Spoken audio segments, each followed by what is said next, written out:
Adventures of the Far North. A Chronicle of the Frozen Seas by Stephen Leacock. Chapter 1. The Great Elizabethan Navigators. The map of Canada offers to the eye and to the imagination a vast country more than 3,000 miles in width. Its eastern face presents a broken outline to the wild surges of the Atlantic. Its western coast commands from majestic heights the broad bosom of the Pacific. Along its southern boundary is a fertile country of lake and plain and woodland, loud already with the murmur of a rising industry, and in summer waving with the golden wealth of the harvest. But on its northern side, Canada is set fast against the frozen seas of the pole and the desolate region of barren rock and ice-bound island that is joined to the polar ocean by a common mantle of snow. For hundreds and hundreds of miles, the vast fortress of ice rears its battlements of shining glaciers. The unending sunshine of the Arctic summer falls upon untrodden snow. The cold light of the two aurora illumines in winter an endless desolation. There is no sound, save when at times the melting water falls from the glistening sides of some vast pinnacle of ice, or when the leaden sea forces its tide between the rock-bound islands. Here in this vast territory, civilization has no part and man no place. Life struggles northward only to die out in the Arctic cold. The green woods of the Lake District and the blossoms of the prairies are left behind. The fertility of the Great West gives place to the rock-strewn wilderness of the barren grounds. A stunted and deformed vegetation fights its way to the Arctic Circle. Rude grasses and thin moss cling desperately to the naked rock. Animal life pushes even farther. The seas of the frozen oceans still afford a sustenance. Even mankind is found eking out a savage livelihood on the shores of the northern sea. But gradually all fades until nothing is left but the endless plain of snow stretching towards the pole. Yet this frozen northern land and these forbidding seas have their history. Deeds were here done as great in valor as those which led to the conquest of a Mexico or the acquisition of a Peru. But unlike the captains and conquerors of the South, the explorers have trinco come and gone and left behind no trace of their passage. Their hopes of a land of gold, their vision of a new seaway round the world, are among the forgotten dreams of the past. Robbed of its empty secret, the North still stretches silent and untenanted, with nothing but the splendid record of human courage to illuminate its annals. For us, in our own day, the romance that once clung about the northern seas has drifted well nigh to oblivion. To understand it, we must turn back in fancy 300 years. We must picture to ourselves the aspect of the New World at the time when Elizabeth sat on the throne of England, and when the kingdoms of Western Europe, Britain, France, and Spain were rising from the confusion of the Middle Ages to national greatness. The existence of the New World had been known for nearly 100 years, but it still remained shadowed in mystery and uncertainty. It was known that America lay as a vast continent, or island, as men often called it then, midway between Europe and the great empires of the East. Columbus, and after him Verrazano and others, had explored its eastern coast, finding everywhere a land of dense forests, peopled here and there with naked savages that fled at their four-way approach. The servants of the King of Spain had penetrated its central part and reaped, in the spoils of Mexico, the reward of their savage bravery. From the central isthmus Balboa had first seen the broad expanse of the Pacific. On this ocean, the Spaniard Pizarro had been born to the conquest of Peru. Even before that conquest, Magellan had passed the strait that bears his name, and had sailed westward from America over the vast space that led to the island archipelago of Eastern Asia.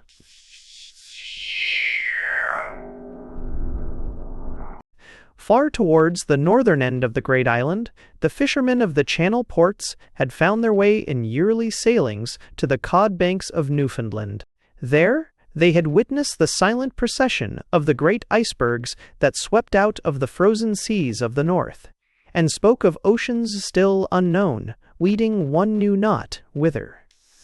The boldest of such sailors, one Jacques Cartier, fighting his way westward, had entered a great gulf that yawned in the opening side of the continent, and from it he had advanced up a vast river, the like of which no man had seen.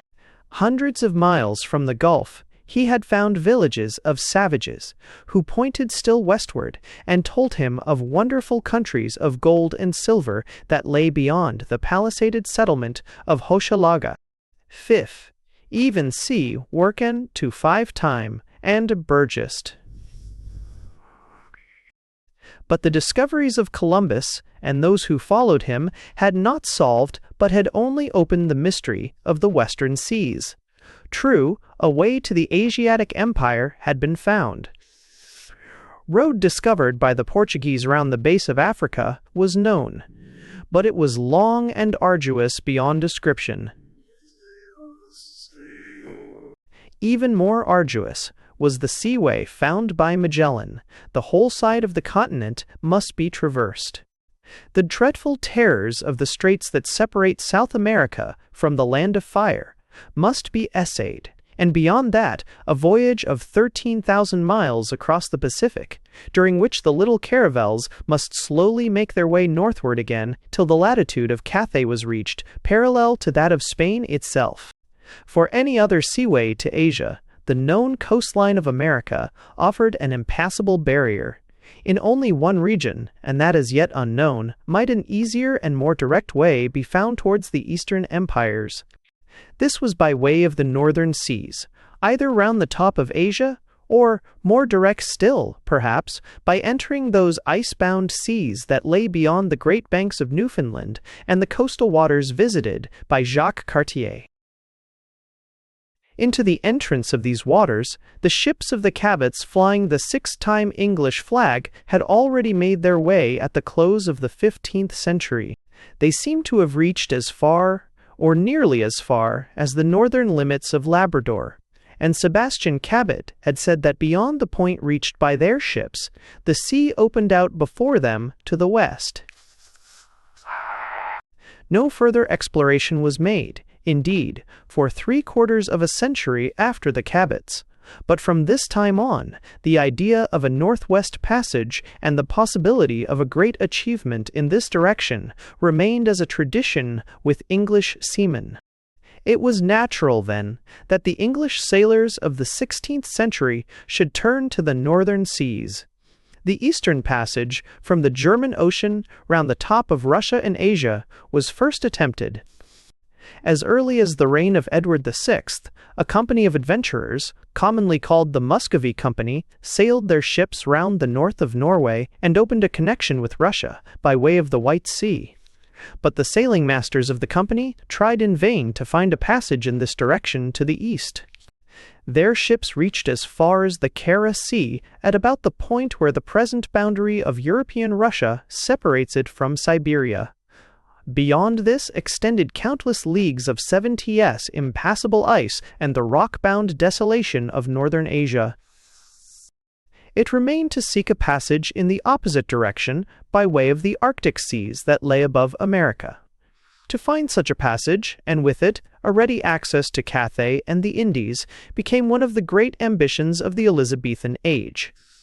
There is no period when great things might better have been attempted. It was an epoch of wonderful national activity and progress. The spirit of the nation was being formed anew in the Protestant Reformation and in the rising conflict with Spain. It was the age of Drake, of Raleigh, of Shakespeare, the time at which were aroused those wide ambitions which were to give birth to the British Empire.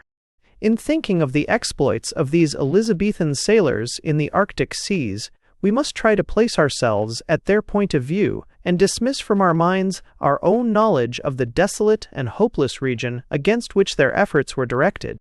The existence of Greenland, often called Friesland, and of Labrador, was known from the voyages of the Cabots and the Corte Reals. It was known that between these two coasts the sea swept in a powerful current out of the north. There seemed no reason why Frobisher, or Davis, or Henry Hudson might not find the land trend away to the south again, and thus offer, after a brief transit of the dangerous waters of the north, a smooth and easy passage over the Pacific. Perhaps we can best understand the hopes and ambitions of the time if we turn to the writings of the Elizabethans themselves. One of the greatest of them, Sir Humphrey Gilbert, afterwards lost in the northern seas, wrote down at large his reasons for believing that the passage was feasible, and that its discovery would be fraught with the greatest profit to the nation. In his discourse, To Prove a Northwest Passage to Cathay, Gilbert argues that all writers from Plato down have spoken of a great island out in the Atlantic, that this island is America, which must thus have a water passage all round it. That the ocean currents moving to the west, across the Atlantic, and driven along its coast, as Cartier saw, past Newfoundland, evidently show that the water runs on round the top of America.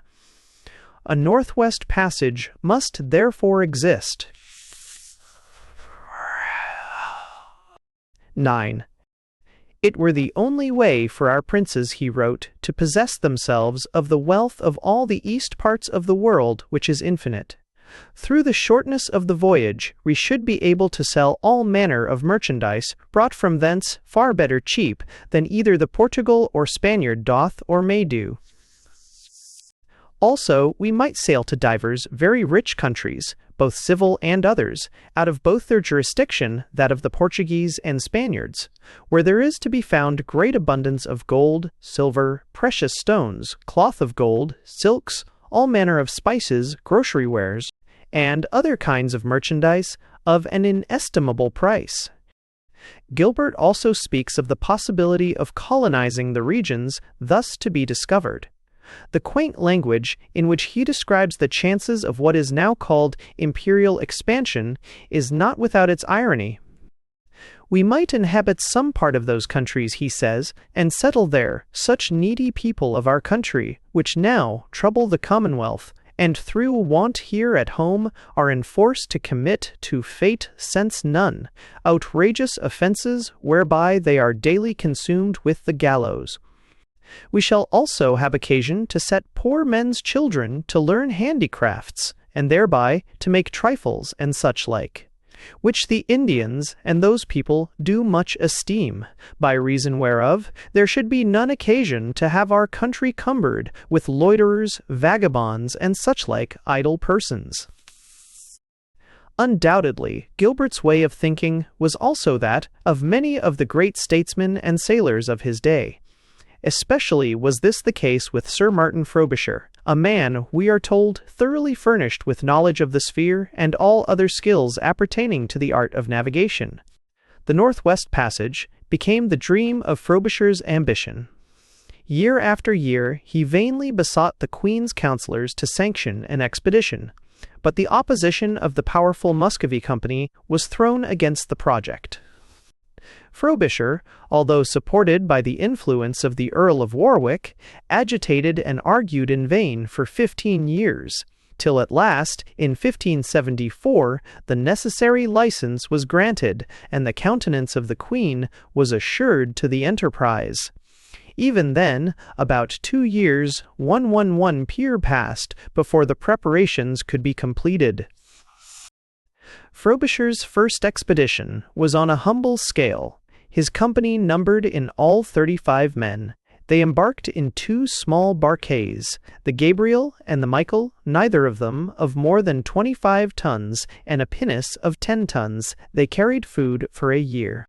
The ships dropped down the Thames on June 7, 1576, and as they passed Greenwich, where the Queen's court was, the little vessels made a brave show by the discharge of their ordnance.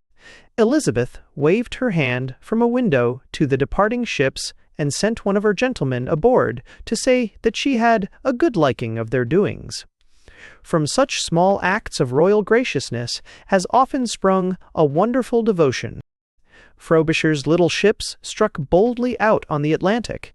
They ran northward first and crossed the ocean along the parallel of 60 degrees north latitude. Favorable winds and strong gales bore them rapidly across the sea. On July 11, they sighted the southern capes of Greenland, or Friesland, as they called it, that rose like pinnacles of steeples, snow-crowned and glittering on the horizon. They essayed a landing, but the masses of shore ice and the N12 drifting fog baffled their efforts. Here off Cape Desolation, the full fury of the Arctic gales broke upon their ships. The little pinnace foundered with all hands. The Michael was separated from her consort in the storm, and her captain, losing heart, made his way back to England to report Frobisher cast away. But no terror of the sea could force Frobisher from his purpose. With his single ship, the Gabriel, its mast sprung, its topmast carried overboard in the storm, he drove on towards the west. He was determined, so writes a chronicler of his voyages, to bring true proof of what land and sea might be so far to the northwestwards beyond any that man hath heretofore discovered. His efforts were rewarded. On July 28, a tall headland rose on the horizon, Queen Elizabeth's Foreland, so Frobisher named it. As the E. Gabriel approached, a deep sound, studded with rocky islands at its mouth, opened to view.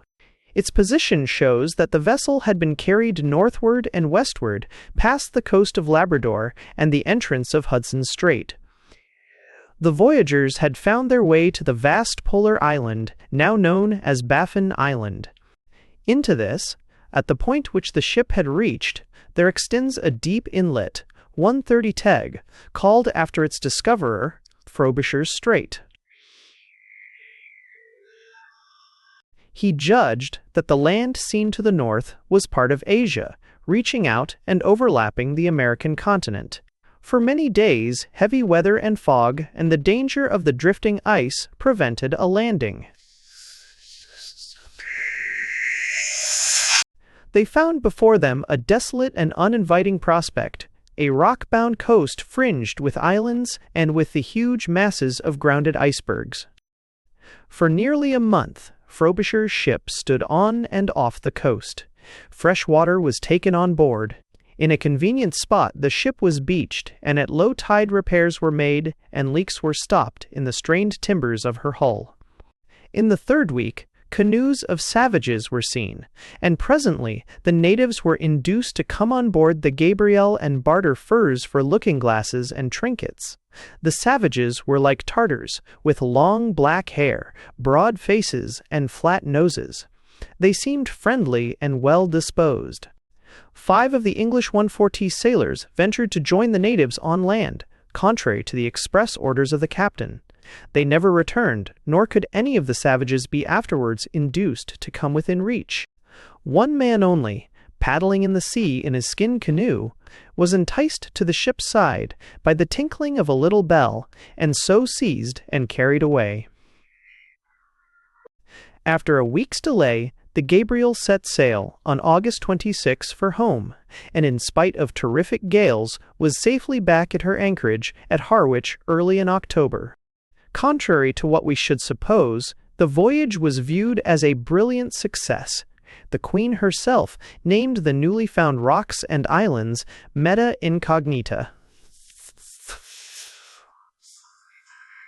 A strange-looking piece of black rock that had been carried home in the E. Gabriel was pronounced by a metallurgist, one Baptista Agnello, to contain gold. True, Agnello admitted in confidence that he had coaxed natures to find the precious metal, but the rumor of the thing was enough.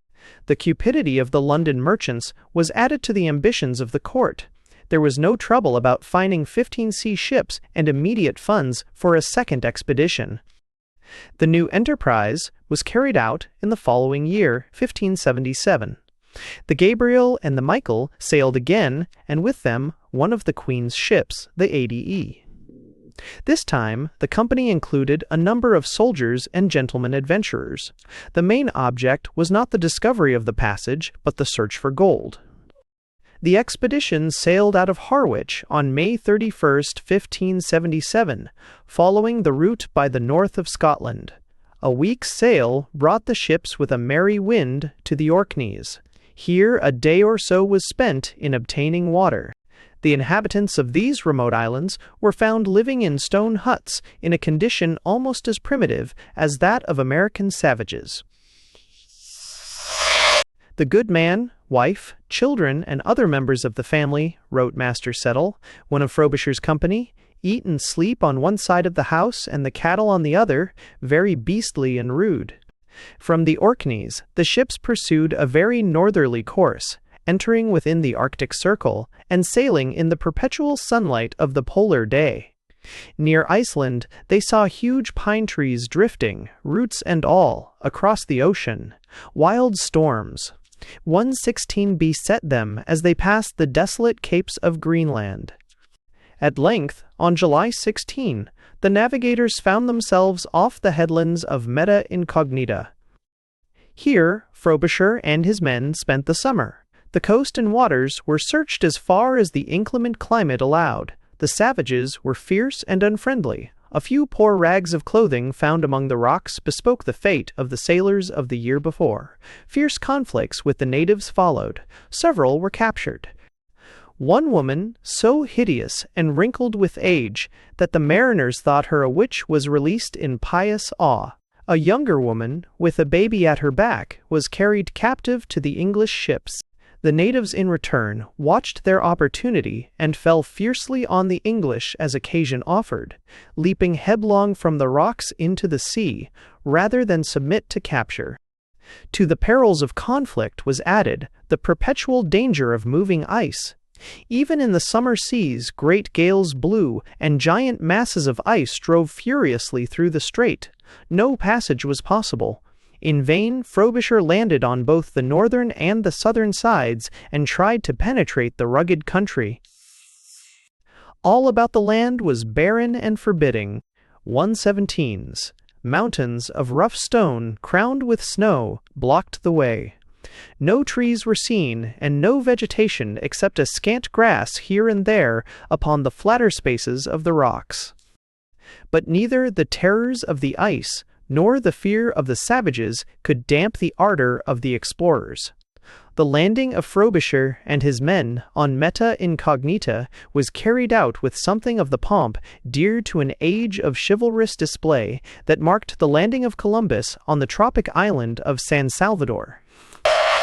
The captain and his men moved in marching order. They knelt together on the barren rock to offer thanks to God and to invoke a blessing on their queen. Great cairns of stone were piled high here and there as a sign of England's sovereignty, while as they advanced against the rugged hills of the interior, the banner of their country was proudly carried in the van.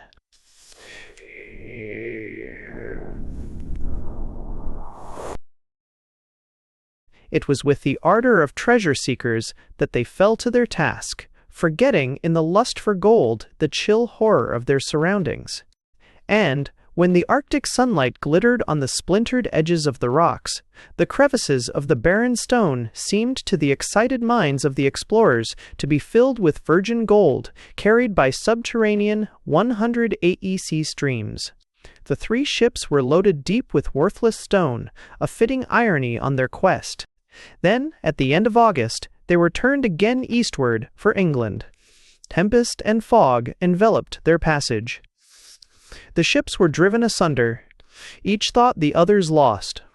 But, by good fortune, all safely arrived, the captain's ship landing at Milford Haven, the others at Bristol and Yarmouth. Fortunately for Frobisher, the worthless character of the freight that he brought home was not readily made clear by the crude methods of the day. For the next summer found him again off the shores of Meta Incognita, eagerly searching for new mines. 15 ships in all sailed under his command. Among his company were miners and artificers. The frames of a house, ready to set up, were borne in the vessels. Felton, a ship's captain, and a group of Frobisher's gentlemen were to be left behind to spend the winter in the new land.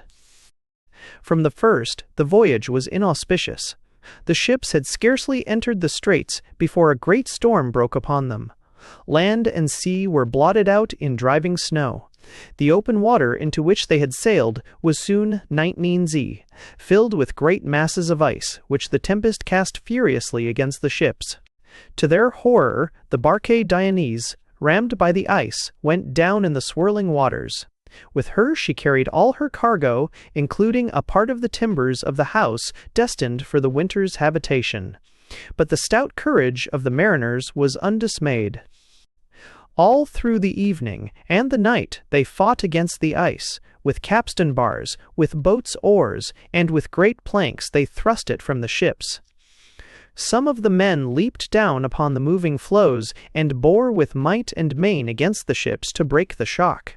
At times the little vessels were lifted clear out of the sea, their sides torn with the fierce blows of the ice pack, their seams strained and leaking. All night they looked for instant death. But, with the coming of the morning, the wind shifted to the west and cleared the ice from the sea, and God sent to the mariners, so runs their chronicle, so pleasant a day, as the like we had not of a long time before, as after punishment consolation. But their dangers were not ended. As the ships stood on and off the land, they fell in with a great berg of ice that reared its height 400 feet above the masts, and lay 28 extended for a half-mile in length. This they avoided. But a few days later, while they were still awaiting a landing, a great mist rolled down upon the seas, so that for 5 days and nights all was obscurity, and no ship could see its consorts. Current and tide drove the explorers to and fro, till they drifted away from the mouth of Frobisher Strait southward and westward. Then another great sound opened before them to the west. This was the passage of Hudson Strait, and, had Frobisher followed it, he would have found the vast inland sea of Hudson Bay open to his exploration. But, intent upon his search for ore, he fought his way back to the inhospitable waters that bear his name. There, at an island which had been christened the Countess of Warwick's Island, the fleet was able to assemble by August 1. But the ill fortune of the enterprise demanded the abandonment of all idea of settlement. Frobisher and his men made haste to load their vessels with the worthless rock which abounded in the district. In one great black island alone there was discovered such a quantity of it, that if the goodness might answer the plenty thereof, it might reasonably suffice all the gold gluttons of the world. In leaving Meta Incognita, Frobisher and his 2 one-tree companions by no means intended that the enterprise should be definitely abandoned. Such timbers of the house as remained they buried for use next year. A little building, or fort, of stone was erected to test whether it would stand against the frost of the Arctic winter. In it were set a number of little toys, bells, and knives to tempt the cupidity of the Eskimos, who had grown wary and hostile to the newcomers. Peas, corn, and grain were sown in the scant soil as a provision for the following summer. On the last day of August, the fleet departed on its homeward voyage. The passage was long and stormy. The ships were scattered and found their way home as best they might, some to one harbor and some to another. But by the beginning of October, the entire fleet was safely back in its own waters. The expectations of a speedy return to Meta Incognita were doomed to disappointment. The ore that the ships carried proved to be but worthless rock, and from the commercial point of view, the whole expedition was a failure. In its existence, his faith remained as firm as ever. But, although his 3 voyages resulted in no discoveries of 228 profit to England, his name should stand high on the roll of honor of great English sea captains. He brought to bear on his task not only the splendid courage of his age, but also the earnest devotion and intense religious spirit which marked the best men of the period of the Reformation. The first article of Frobisher's standing orders to his fleet enjoined his men to banish swearing, dice, and card-playing, and to worship God twice a day in the service of the Church of England.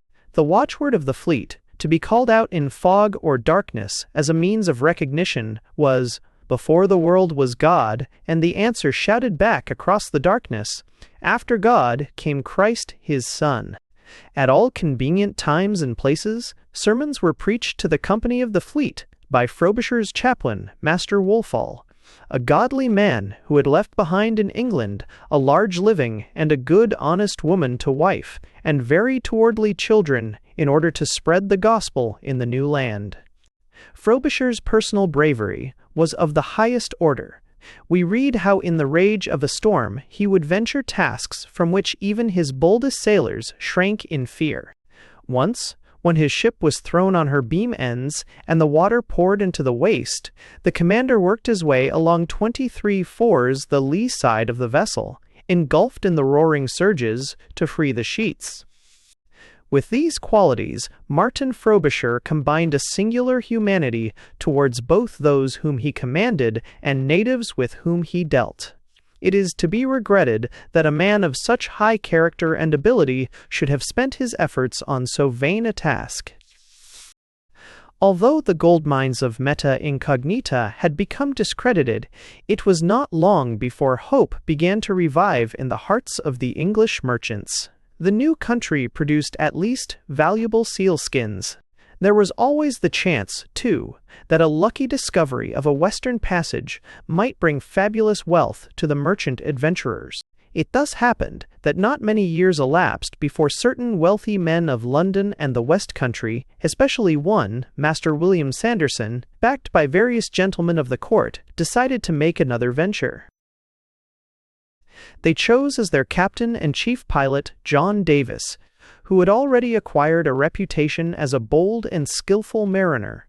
In 1585, Davis, in command of 2 little ships, the Sunshine and the Moonshine, set out from Dartmouth.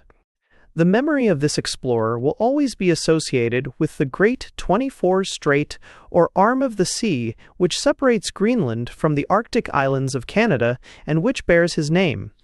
To these waters, his 3 successive voyages were directed, and he has the honor of being the first on the long roll of navigators whose watchword has been farther north, and who have carried their ships nearer and nearer to the pole.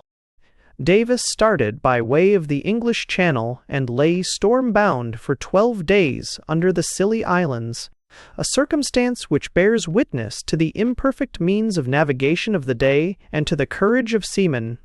The ships once able to put to sea, the voyage was rapid, and in 20 days Davis was off the southwest coast of Greenland.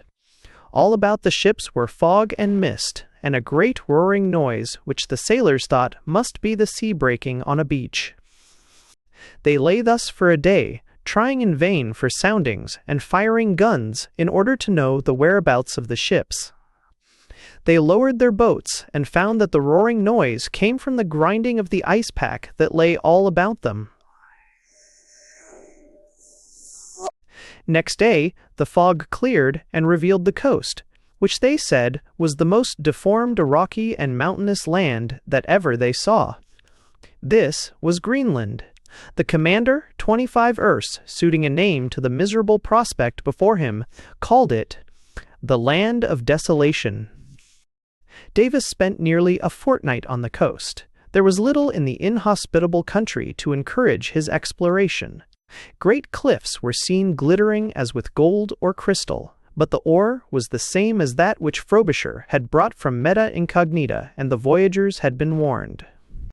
Of vegetation, there was nothing but scant grass and birch and willow, growing like stunted shrubs close to the ground. Eskimos were seen plying along the coast in their canoes of sealskin. They called to the English sailors in a deep guttural speech, low in the throat, of which nothing was intelligible. One of them pointed upwards to the sun and beat upon his breast. By imitating this gesture, which seemed a pledge of friendship, the sailors were able to induce the natives to approach. They presently mingled freely with Davis's company. The captain shook hands with all who came to him, and there was a great show of friendliness on both sides. A brisk trade began. the savages eagerly handed over their garments of seal skin and fur, their darts, oars, and everything that they had in return for little trifles, even for pieces of paper. They seemed to the English sailors a very tractable 26 people, void of craft and double-dealing.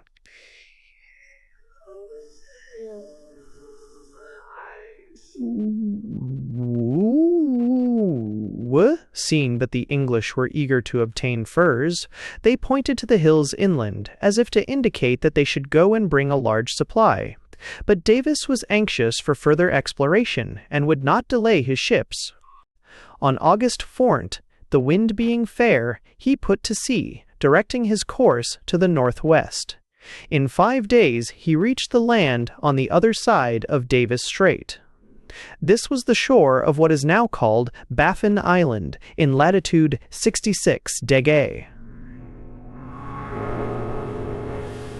At this season the sea was clear of ice, and Davis anchored his ships under a great cliff that glittered like gold.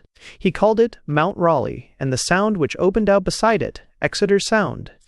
A large headland to the south was named Cape Walsingham in honor of the Queen's secretary. Davis and his men went ashore under Mount Raleigh, where they saw 4 white bears of a monstrous bigness, 3 of which they killed with their guns and boar spears.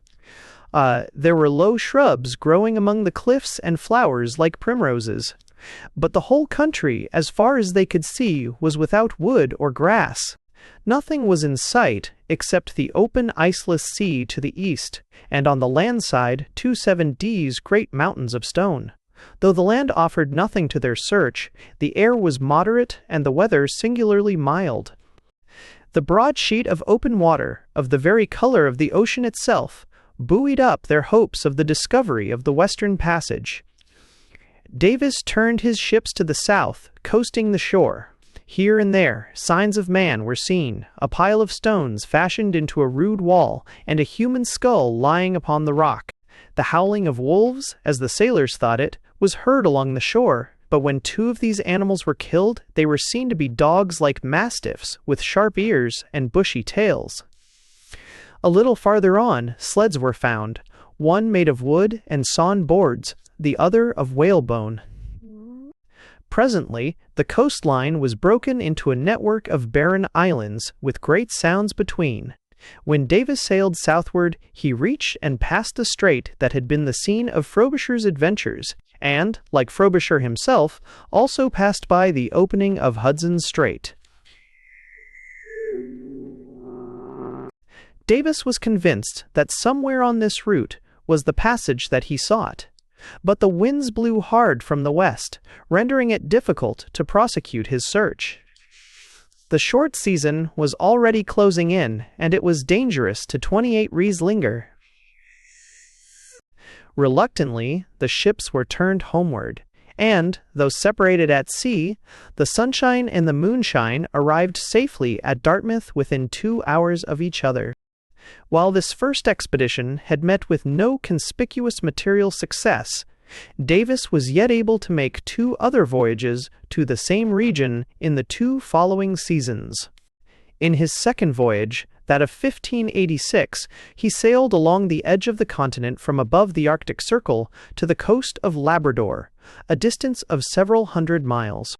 His search convinced him that if a passage existed at all, it must lie somewhere among the great sounds that opened into the coast, one of which, of course, proved later on to be the entrance to Hudson Bay.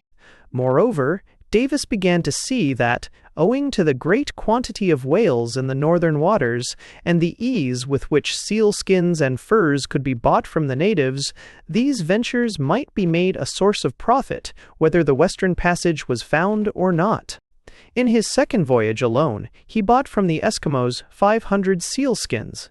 The natives seem especially to have interested him, and he himself wrote an account of his dealings with them. They were found to be people of good stature, well proportioned in body, 29, with broad faces and small eyes, wide mouths, for the most part unbearded, and with great lips. They were, so Davis said, very simple in their conversation, but marvelous thievish. They made off with a boat that lay astern of the Moonshine, cut off pieces from clothes that were spread out to dry, and stole oars, spears, swords, and indeed anything within their reach. Articles made of iron seemed to offer an irresistible temptation, in spite of all pledges of friendship, and of the lifting up of hands towards the sun, which the Eskimos renewed every morning. They no sooner saw iron than they must perforce seize upon it. To stop their pilfering, Davis was compelled to fire off a cannon among them, whereat the savages made off in wild terror.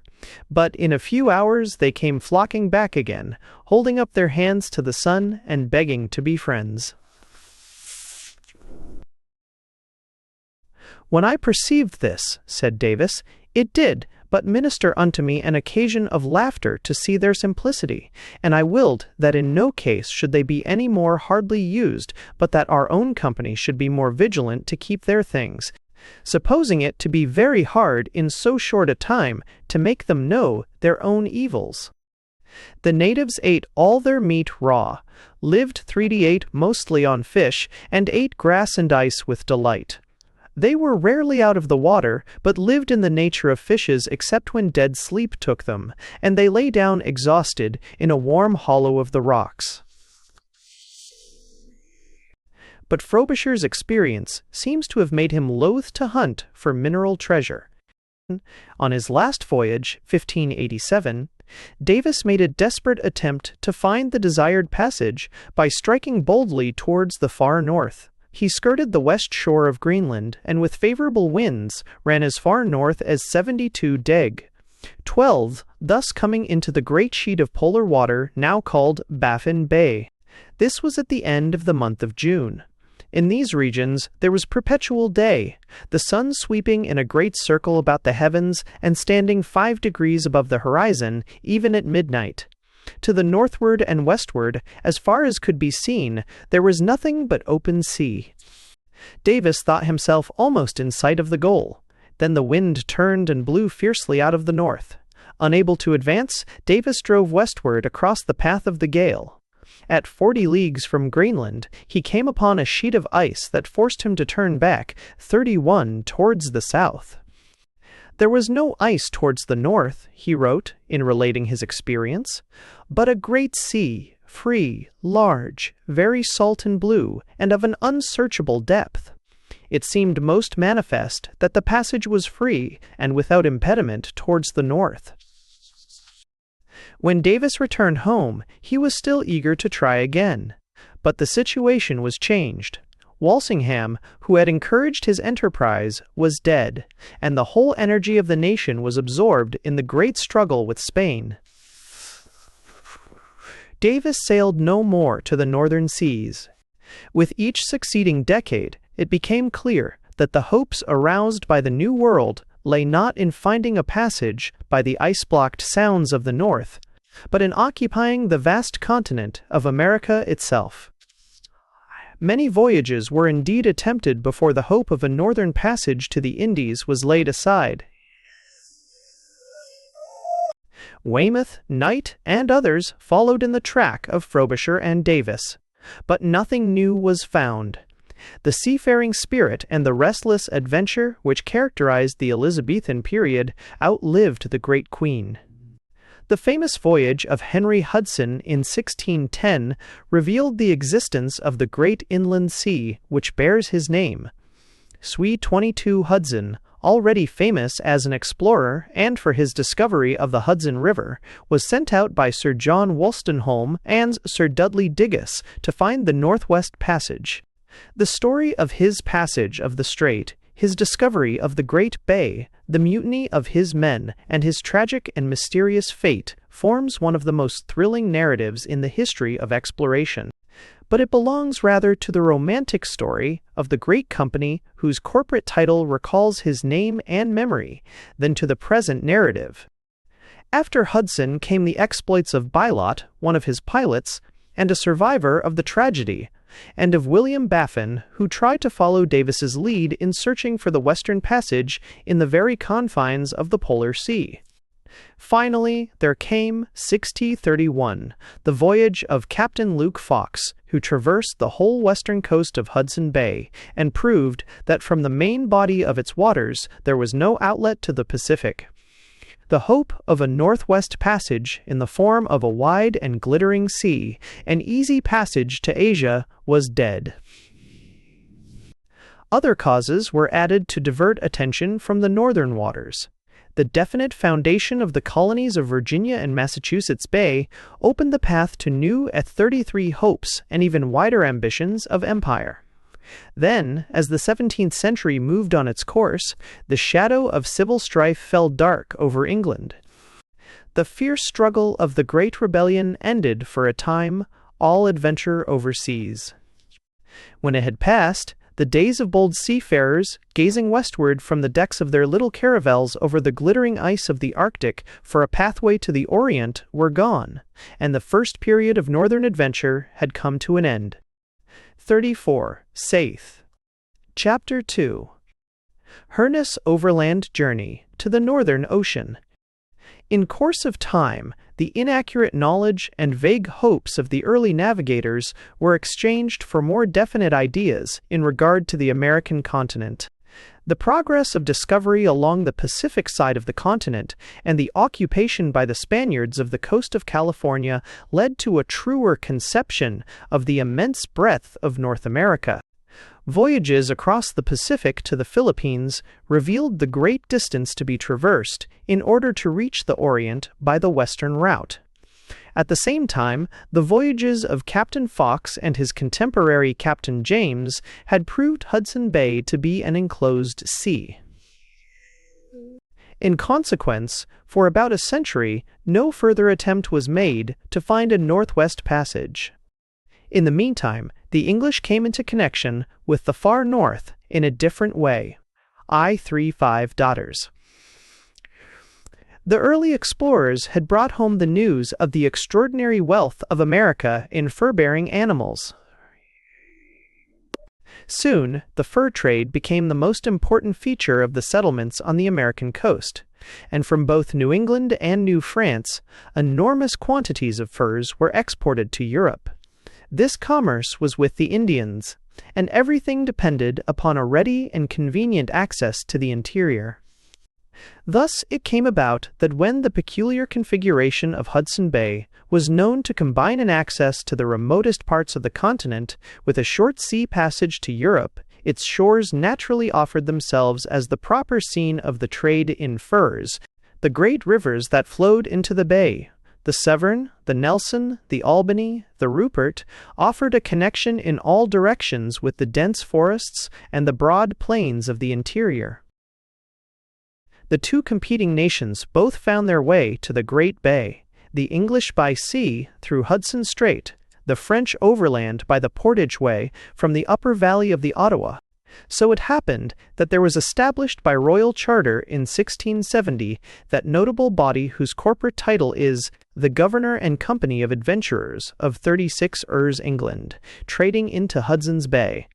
The company was founded primarily to engage in the fur trade, but it was also pledged by its charter to promote geographical discovery, and both the honor of its sovereign rights and the promptings of its own commercial interest induced it to expand its territory of operations to the greatest possible degree. During its early years, necessity compelled it to cling to the coast.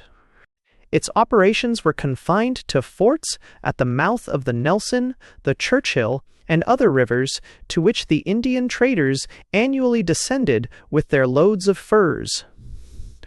Moreover, the hostility of the French, who had founded the rival Company of the North, cramped the activities of the English adventurers. During the wars of King William and Queen Anne, the territory of the Bay became the scene of armed conflict. Expeditions were sent overland from Canada against the English company. The little forts were taken and retaken, and the echoes of the European struggle that was fought at Blenheim and at Malplaquet woke the stillness of the northern woods of America. But after the Treaty of Utrecht in 1713, the whole country of the Bay was left to the English. The Hudson's Bay Company were, therefore, 37Z, enabled to expand their operations. By establishing forts farther and farther in the interior, they endeavored to come into more direct relation with the sources of their supply. They were thus early led to surmise the great potential wealth of the vast region that lay beyond their forts, and to become jealous of their title thereto. Their aversion to making public the knowledge of their territory lent to their operations an air of mystery and secrecy, and their enemies accused them of being hostile to the promotion of discovery. For their own purposes, however, the company were willing to have their territory explored, as the necessities of their expanding commerce demanded. As early as the close of the 17th century, 1691, a certain Henry Kelsey, in the service of the company, had made his way from York Fort to the plains of the Saskatchewan. After the Treaty of Utrecht had brought peace and a clear title to the basin of the bay, the company endeavored to obtain more accurate knowledge of their territory and resources. It had long been rumored that valuable mines of copper lay in the far north. The early explorers spoke of the Eskimos as having copper ore. Indians who came from the northwest to trade at Fort Churchill reported the 38% existence of a great mountain of copper beside a river that flowed north into the sea. In proof of this, they exhibited ornaments and weapons rudely fashioned from the metal. It is probable that attempts were made quite early in the century by the servants of the company to reach this copper-mine rivers by advancing into the interior. But more serious attempts were made by sea voyages along the western shore of the bay. Such an expedition was sent out from England under Governor Knight of the Hudson's Bay Company and Captains Barlow and Vaughan. In 1719, their two ships, the Albany and the Discovery, sailed from England and were never seen again. Not until half a century later was the story of their shipwreck on Marble Island in the north of Hudson Bay and the protracted fate of the survivors learned from savages who had been witnesses of the grim tragedy. Other expeditions were sent northward from time to time, but without success, either in finding copper or in finding a passage westward through the Arctic, which always remained at least an ostensible object of the search. It so happened that in 1768, the northern Indians brought down to Churchill such striking specimens of copper ore that the interest of the 39E governor, Moses Norton, was aroused to the highest point. A man of determined character, he took ship straightway to England and obtained from the directors of the company permission to send an expedition through the interior from Fort Churchill to the Coppermine River. The accomplishment of this task he entrusted to one Samuel Hearne, whose overland journey, successfully carried out in the years 1769 to 772, was to prove one of the great landmarks in the exploration of the far north. Hearne, a youth of 24 years, had been trained in a rugged school. He had gone to sea at the age of 11 and at this tender age had taken part in his first sea fight. He served as a naval midshipman during the 7 Years' War. At its conclusion, he became a mate on one of the ships of the Hudson's Bay Company, in which position his industry and ingenuity distinguished him among his associates. For some years, Hearne was employed in the fur trade north of the Churchill and gained a thorough knowledge of the coast of the bay. For the expedition inland, Norton needed especially a man able to record with scientific accuracy the exact positions which he reached. Norton's choice fell upon Hearne. The young man was instructed to make his S-40 way to the Athabasca country, and thence to find, if he could, the river of the north whence the copper came, and to trace the river to the sea. He was to note the position of any mines, to prepare the way for trade with the Indians, and to find out from travel or enquiry whether there was a water passage through the continent. 2 white men, a sailor and a landsman, were sent in Hearne's service. He had as guides an Indian chief, Shachanaha, with a small band of his followers. On November 6, 1769, the little party set out, honored by a salute of 7 guns from the huge fortress of Fort Prince of Wales, the massive ruins of which still stand as one of the strangest monuments of the continent. The country which the explorer was to traverse in this and his succeeding journeys may be ranked among the most inhospitable regions of the earth. The northern limit of the Great American Forest runs roughly in a line northwestward from Churchill to the mouth of the Mackenzie River. East and north of this line is the country of the Barren Grounds, for the most part a desolate waste of rock. It is broken by precipitous watercourses and wide lakes, and has no vegetation except the mosses and grasses which support great wandering 41-drene herds of caribou. A few spruce trees and hardy shrubs struggle northward from the limits of the great woods. Even these die out in the bitter climate, and then the explorer sees about him nothing but the wide waste of barren rock and running water, or in winter the endless mantle of the northern snow. It is not strange that Hearne's first attempt met with complete failure. His Indian companions had, indeed, no intention of guiding him to the Athabasca country. They deliberately kept to the north of the woods, along the edge of the Barren Grounds, where Hearne and his companions were exposed to the intense cold which set in a few days after their departure. When they camped at night, only a few poor shrubs could be gathered to make a fire, and the travelers were compelled to scoop out holes in the snow to shelter their freezing bodies against the bitter blast. The Indians, determined to prevent the white men from reaching their goal, provided very little game. Hearne and his 2 servants were reduced to a ration of half a partridge a day for each man. Each day, the Indian chief descanted at length upon the horrors of cold and famine that still lay before them. Each day, with the obstinate pluck of his race, Hearne struggled on. Thus, to bed, for nearly 200 miles, they made their way out into the snow-covered wilderness. At length, a number of the Indians, determined to end the matter, made off in the night, carrying with them a good part of the supplies. The next day, Chowchinahaw himself announced that further progress was impossible. He and his braves made off to the west, inviting Hearne with mocking laughter to get home as best he might. The 3 white men with a few Indians, not of Chowchinahaw's band, struggled back through the snow to Fort Prince of Wales. In spite of this failure, neither Governor Norton nor Hearne himself was discouraged.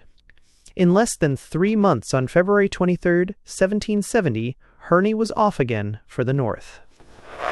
Convinced that white men were of no use to him, he had the hardihood to set out accompanied only by Indians, 3 from the northern country, and 3 belonging to what were called at Churchill the Home Guard, or Southern Indians. There was no salute from the fort this time, for the cannon on its ramparts were buried deep in snow. Hearne's second expedition, though more protracted than the first, was doomed also to failure. The little party followed on the former 43 trail along the Seal River, and thence, with the first signs of opening spring, struck northwards over the Barren Grounds. Leaving the woods entirely behind, Hearne found himself in the broken and desolate country between Fort Churchill and the 3 or 4 great rivers, still almost unknown, that flow into the headwaters of Chesterfield Inlet.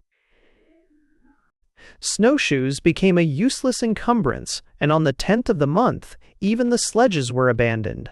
Every man must now shoulder a heavy load. Hearne himself staggered under a pack, which included a bag of clothes, a box of papers, a hatchet, and other tools, and the clumsy weight of his quadrant and its stand. This article was too precious to be entrusted to the Indians, for by it alone could the position of the explorers be recorded. The party was miserably equipped. Unable to carry poles with them into a woodless region, they found their one wretched tent of no service, and were compelled to lie shelterless, with alternations of bitter cold and drenching rain. For food, they had to depend on such fish and game as could be found.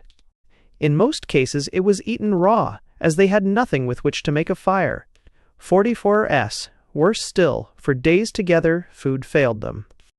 Hearn relates that for 4 days at the end of June he tramped northward, making 20 miles a day with no other sustenance than water and such support as might be drawn from an occasional pipe of tobacco.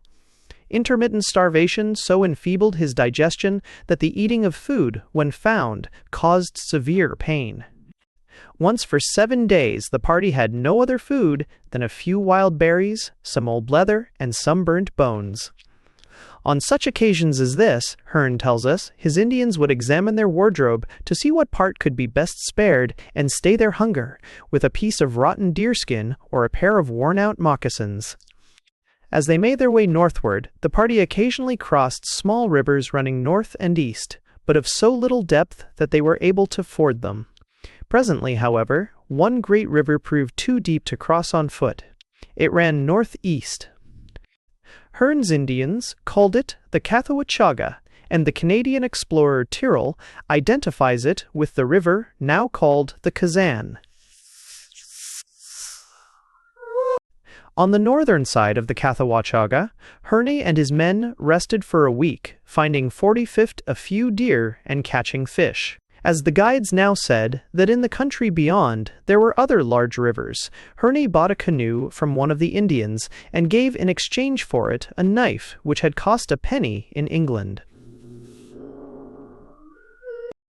In July the travelers moved on northwestward with better fortune. Deer became plentiful. Bands of roving Indian hunters now attached themselves to the exploring party. Hearn's guide declared that it would be impossible to reach the copper mine that season, and that they must spend a winter in the Indian country. The truth was that Hearn's followers had no intention of going farther to the north, but preferred to keep company with the bands of hunters. It was useless for Hearn to protest. He and his Indians drifted along to the west with the hunting parties, now so numerous that by the end of July, about 70 deerskin tents were pitched so as to form a little village. There were about 600 persons in the party. Each morning as they broke camp and set out on the march, the whole ground for a large space around, wrote Hearn, seemed to be alive with men, women, children, and dogs. The country through which Hearn traveled, or wandered, in this midsummer of 1770, 46 weeks, between the rivers Kazan and Dubont, was barren indeed. There were no trees and no vegetation except moss and the plant called by the Indians wish-a-kapuka, the Labrador tease that is found everywhere in the swamps of the northern forests. Animal life was, however, abundant. The caribou roaming the barren grounds in the summer to graze on the moss were numerous. There was ample food for all the party, and the animals were, indeed, slaughtered recklessly, merely for the skins and the more delicate morsels of the flesh. The Dubont River, midway in its course, expands into Dubont Lake, a great sheet of water some 65 miles long and 40 miles broad. It lies in the same latitude as the south of Greenland. No more desolate scene can be imagined than the picture revealed by modern photographs of the country. The low shores of the lake offer an endless prospect of barren rock and broken stone. In the century and a half that have elapsed since Hearn's journey, only 1 or 2 intrepid explorers have made their way through this region. It still lies, and probably will lie, for centuries unreclaimed and unreclaimable for the uses of civilization. Hearn and his Indian hunters moved 4/7 sextward and southward, passing in a circle round the west shore of Lake Dubont, though at a distance of some miles from it.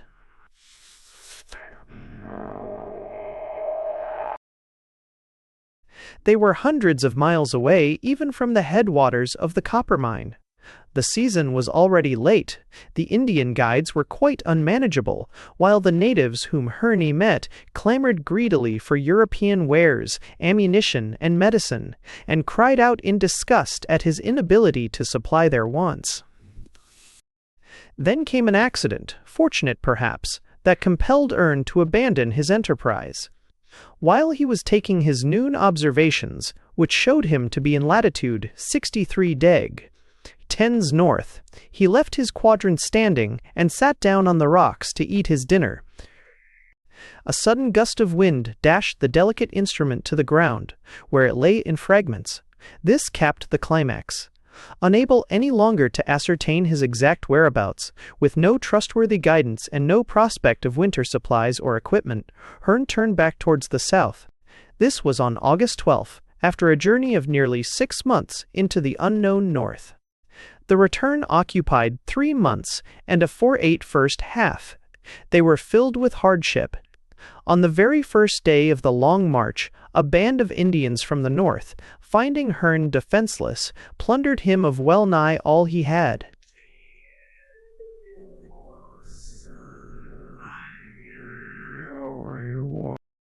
A committee of them entered my tent.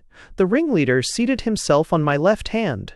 They first begged me to lend them my Skiepertogen 1 to fill a pipe of tobacco. After smoking 2 or 3 pipes, they asked me for several articles which I had not, and among others for a pack of cards. But, on my answering that I had not any of the articles they mentioned, one of them put his hand on my baggage and asked if it was mine.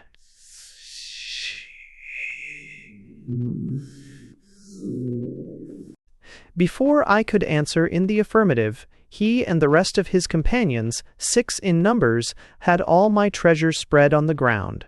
One took one thing and one another, till at last nothing was left but the empty bag, which they permitted me to keep.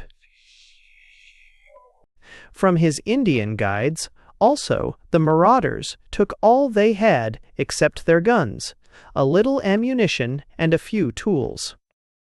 Thus miserably equipped, Hearn and his 49p followers set out for home. Their only tent consisted of a blanket thrown over 3 long sticks. They had no winter clothing, neither snowshoes nor sleds, and their food was such as could be found by the way. The month of September was unusually severe, and when the winter set in, the party suffered intensely from the cold, while the want of snowshoes made their march increasingly difficult. The marvel is that Hearn ever reached the fort at all. He would not have done so, very probably, had it not been his fortune to fall in with an Indian chief named Matanabi, a man of strange and exceptional character, to whom he owed not only his return to Fort Prince of Wales, but his subsequent successful journey to the copper mine. This Indian chief, when he fell in with Hearn, September 20, 1770, was crossing the barren grounds on his way to the fort with furs. As a young man, Matanabi had resided for years among the English. He had some knowledge of the language, and was able to understand that a certain merit would attach to the rescue of Hearn from his predicament. Moreover, the chief had himself been to the Coppermine River, and it was partly owing to his account of it that Governor 50C Eavesdacker's Norton had sent Hearn into the barren grounds. Matanabi hastened to relieve the young explorer's sufferings. He provided him with warm deerskins and, from his ample supplies, prepared a great feast for the good cheer of his new acquaintance. An orgy of eating followed, dear to the Indian heart, and after this, without firewater to drink, the Indians sang and danced about the fires of the bivouac. The Indian then directed Hearn to go eastward to a little river, where wood enough could be found for snowshoes and sledges, while he himself went forward at such a slow pace as to allow Hearn and his party to overtake him. This was done, and Hearn, now better equipped, rejoined Matanabi, after which they continued together for a fortnight, making good progress over the snow. As they drew near the fort, their ammunition was almost spent, and the game had almost disappeared. By Matanabi's advice, Hearn, accompanied by 4 Indians, left the main party in order to hasten ahead as rapidly as possible. The daylight was now exceedingly short, but the moon and the aurora borealis 51 Mer illuminated the brilliant waste of snow. The weather was intensely cold. One of Hearn's dogs was frozen to death. But in spite of hardship, the advance party reached Fort Prince of Wales safe and sound on November 25, 1770.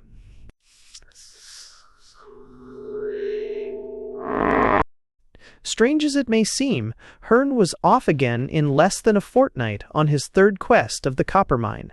The time that he had spent in Matanabe's company had given him a great opinion of the character of the chief, the most sociable, kind, and sensible Indian I have ever met. The chief himself had offered to lead Hearn to the great river of the north. Governor Norton willingly furnished ammunition, supplies, and a few trading goods. The expedition started in the depth of winter. But this time, with better information to guide them, the travelers made no attempt to strike directly northward.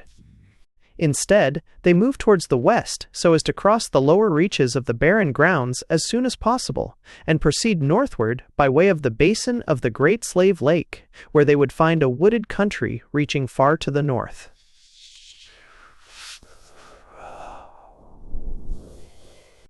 The distance from Fort Churchill 52 ways to the Slave Lake, even as the crow flies, is some 700 miles, and from thence to the Arctic Sea 450, and the actual journey is longer, by reason of the sinuous course which the explorer must of necessity pursue. The whole of this vast country was as yet unknown. No white man had looked upon the Mackenzie River, nor upon the vast lakes from which it flows. It speaks well for the quiet intrepidity of Hearn that he was ready alone to penetrate the trackless waste of an unknown country, among a band of savages and amid the rigor of the northern winter. The journey opened gloomily enough. The month of December was spent in toiling painfully over the barren grounds. The sledges were insufficient, and Hearn, as well as his companions, had to trudge under the burden of a heavy load. At best, some 16 or 18 miles could be traversed in the short northern day. Intense cold set in. Game seemed to have vanished, and Christmas found the party plodding wearily onward, foodless, moving farther each day from the little outpost of civilization that lay behind them on the bleak shores of Hudson Bay. "I must confess," wrote Hearn in his '53 journal, "that I never spent so dull a Christmas, and when I recollected the merry season which was then passing, and reflected on the immense quantities and great variety of delicacies which were then expending in every part of Christendom, I could not refrain from wishing myself again in Europe, if it had only been to have had an opportunity of alleviating the extreme hunger that I suffered with the refuse of the table of one of my acquaintances." At the end of the month, December 1770, they reached the woods, a thick growth of stunted pine and poplar, with willow bushes growing in the frozen swamps. Here they joined a large party of Matanabe's band, for the most part women and children. The women were by no means considered by the chief as a hindrance to the expedition. Indeed, he attributed Hearn's previous failure to their absence. All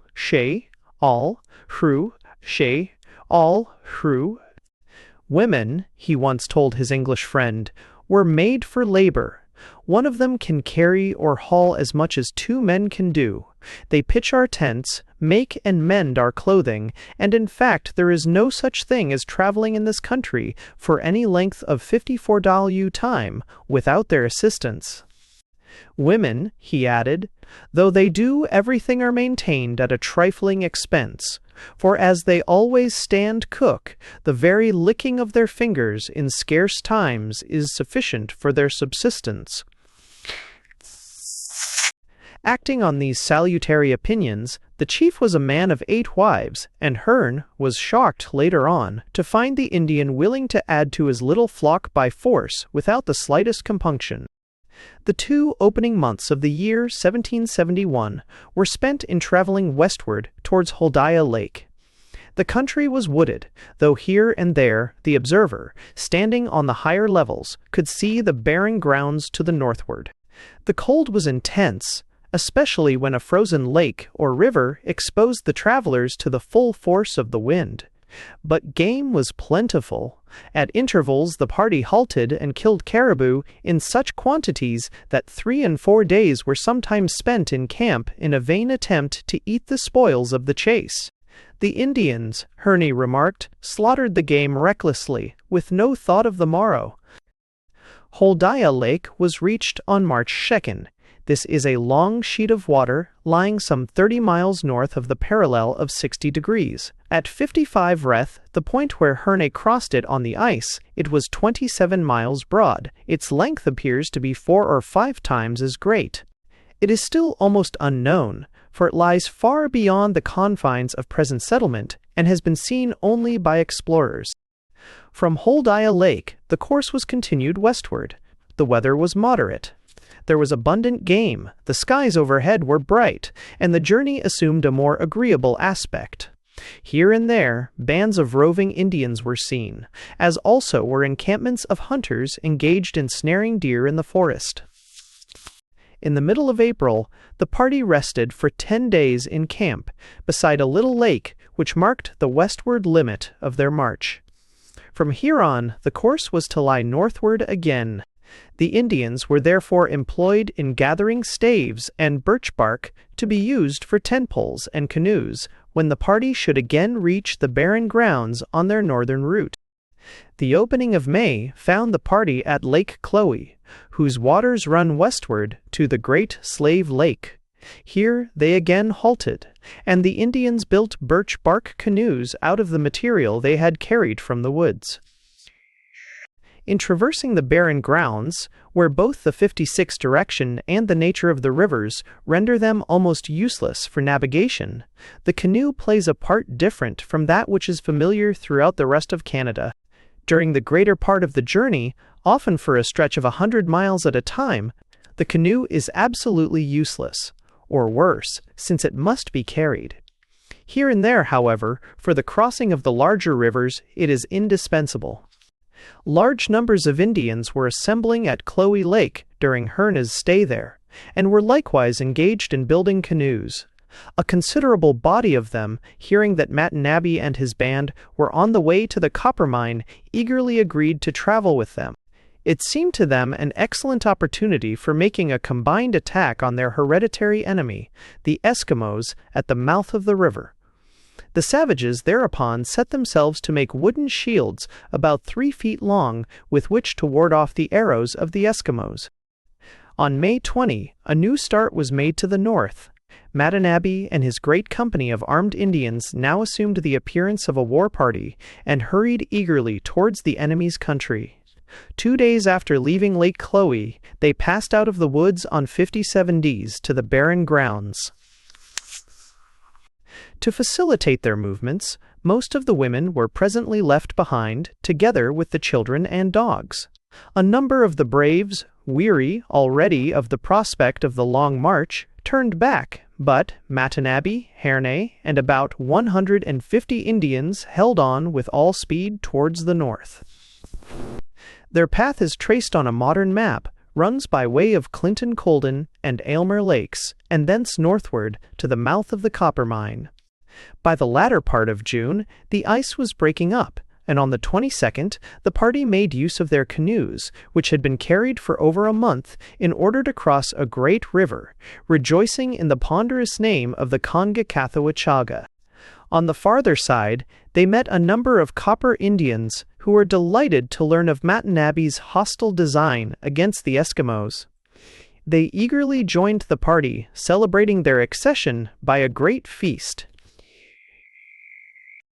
The Copper Indians expressed their pleasure at learning from Herne that the great king their father proposed to send ships to visit them by the northern sea. They had never seen a white man before, and examined Herne with great curiosity, disapproving strongly of the color of his skin, and comparing his hair to a stained buffalo tail. 58. The whole party moved on together. The weather was bad, with alternating sleet and rain, and the path broken and difficult. July 4 found them at the Stony Mountains, a rugged and barren set of hills that seemed from a distance like a pile of broken stones. 9 days more of arduous travel brought the warriors in sight of their goal. From the elevation of the low hills that rose above its banks, Herne was able to look upon the foaming waters of the copper mine as it plunged over the broken stones of its bed in a series of cascades. A few trees, or rather a few burnt stumps, fringed the banks, but the trees, which here and there remained unburned, were so crooked and dwarfish as merely to heighten the desolation of the scene. Immediately on their arrival at the copper mine, Watanabe and his Indians began to make their preparations for an attack upon the Eskimos, who were known to frequent the mouth of the river. Spies were sent out in advance towards the sea, and the remainder of the Indians showed an unwonted and ominous energy in building fires and roasting meat, so that they might carry with them a supply so large as to make it unnecessary to alarm the Eskimos by the sound of the guns of the hunters of 59 in search of food. Hearn occupied himself with surveying the river. He was sick at heart at the scene of bloodshed which he anticipated, but was powerless to dissuade his companions from their design. 2 days later, July 15, 1771, the spies brought back word that a camp of Eskimos, 5 tents in all, had been seen on the further side of the river. It was distant about 12 miles and favorably situated for a surprise. Watanabe and his braves were now filled with the fierce eagerness of the savage. They crossed hurriedly to the west side of the river, where each Indian painted the shield that he carried with rude daubs of red and black to imitate the spirits of the earth and air, on whom he relied for aid in the coming fight. Noiselessly, the Indians proceeded along the banks of the river, trailing in a serpentine course among the rocks, so as to avoid being seen upon the higher ground. They seemed to Hearn to have been suddenly transformed from an undisciplined rabble into a united band. Northern and Copper Indians alike were animated by a single purpose and readily shared with one another the weapons of their common stock. The advance was made in the middle of the night, but at this season of the year the whole 60-soon scene was brilliant with the light of the midnight sun.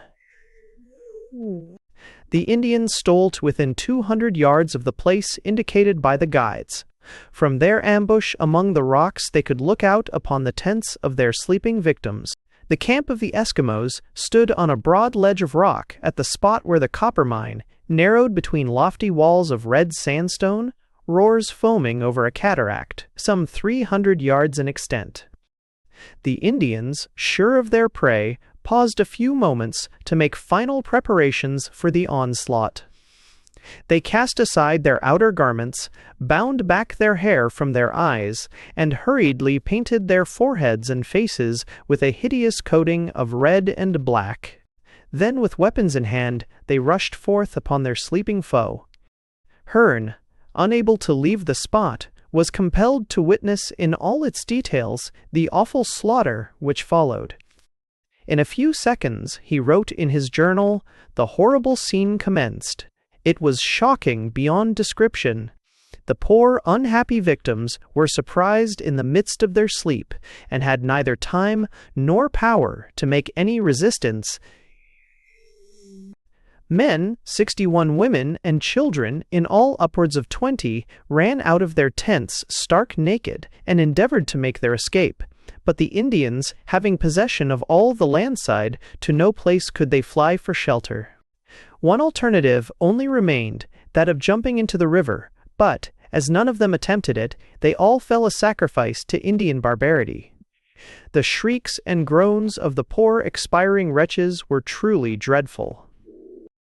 But it is needless to linger on the details of the massacre, which Hearn was thus compelled to witness, and the revolting mutilation of the corpses which followed it. To Watanabe and the other Indians, the whole occurrence was viewed as a proper incident of tribal war, and the feeble protests which Hearn contrived to make only drew down upon him the expression of their contempt. After the massacre followed plunder. The Indians tore down the tents of the Eskimos, and with reckless folly threw tents, tent poles, and great quantities of food into the waters of the cataract. Having made a feast of fresh fish on the ruins of the camp, they then announced to Hearn that they were ready to assist him in 6 to 8, going on to the mouth of the river. The desolate scene was left behind, the broad rock strewn with mangled bodies of the dead, and the broken remnants of their poor belongings. Half a century later, the explorer Franklin visited the spot and saw the skulls and bones of the Eskimos still lying about. One of Franklin's Indians, then an aged man, had been a witness of the scene.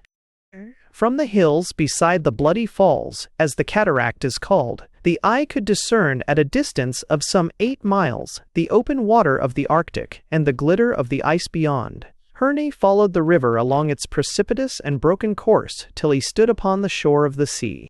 One may imagine with what emotion he looked out upon that northern ocean, to reach which he had braved the terrors of the Arctic winter and the famine of the barren grounds. He saw before him about 3/4 of a mile of open sea, studded with rocks and little islands. Beyond that, the clear white of the ice pack stretched to the farthest horizon. Hearne viewed this scene in the bright sunlight of the northern day, but while he still lingered, thick fog and drizzling rain rolled in from the sea and shut out the view. For the sake of form, as he said, he, 63s, erected a pile of stones and took possession of the coast in the name of the Hudson's Bay Company. Then, filled with the bitterness of a vain quest, Hearne turned his face towards the south to commence his long march to the settlements. Up to this point, nothing had been seen of the supposed mountains of copper, which formed the principal goal of Hearne's undertaking. The eagerness of the Indians had led them to hasten directly to the camp of the Eskimos, regardless of all else. But on the second day of the journey home, the guides led Hearne to the site of this northern El Dorado. It lay among the hills beside the Coppermine River at a spot 30 miles from the sea, and almost directly south of the mouth of the river. Some mighty force, as of an earthquake, seemed to have rent asunder the solid rock and strewn it in a confused and broken heap of boulders. Through these, a rivulet ran to join the Coppermine. Here, said the Indians, was copper so great in quantity that it could be gathered as easily as one might gather stones at Churchill. Filled with a new eagerness, Hearne and his companions searched for 4 hours among the rocks. Here and there, a few splinters of native 64W Bess copper were seen. One piece alone, weighing some 4 pounds, offered a slight reward for their quest. This Hearne carried away with him. Convinced now that the mountain of copper and the inexhaustible wealth of the district were mere fictions created by the cupidity of the savages, or by the natural mystery surrounding a region so grim and inaccessible as the rocky gorge by which the Coppermine rushes to the cold seas of the north. After Hearne's visit, no explorer reached the lower waters of the Coppermine till Captain, afterwards Sir John Franklin, made his memorable and marvelous overland journey of 1821. Since Franklin's time, the region has been crossed only 2 or 3 times by explorers. They agree in stating that loose copper and copper ore are freely found. But it does not seem that, since 1771, any white man has ever looked upon the valley of the Great Boulders, which the Indians described to Hearne as containing a fabulous wealth of copper. The solitary piece of metal which he brought home is still preserved by the Hudson's Bay Company. There is no need to follow in detail the long journey which Hearne had to take in order to 65 return to the fort. The march lasted nearly a year, during which he was exposed to the same hardship, famine, and danger as on his way to the sea. The route followed on the return was different. The party ascended the valley of the Coppermine as far as Point Lake, a considerable body of water visited later by Franklin, and distant 160 miles from the sea. This was reached on September 3, 1771. 4 months were spent in traveling almost directly south. They passed over a rugged country of stone and marsh, buried deep in snow, with here and there a clump of stunted pine or straggling willow. Bitter weather with great gales and deep snow set in October. Snowshoes and sledges were made. Many small lakes and rivers, now fast frozen, were traversed. But the whole country is still so little known that Hearne's path can hardly be traced with certainty. By the middle of November, the clumps of trees thickened into the northern edge of the great forest. one here is benching. One here's anside and rye is, quote, in instend PD8, usier. They had better shelter from the wind, and firewood was abundant. For food, the party carried dried meat from Point Lake, and as they passed into the thicker woods, they were fortunate enough to find a few rabbits and wood partridges.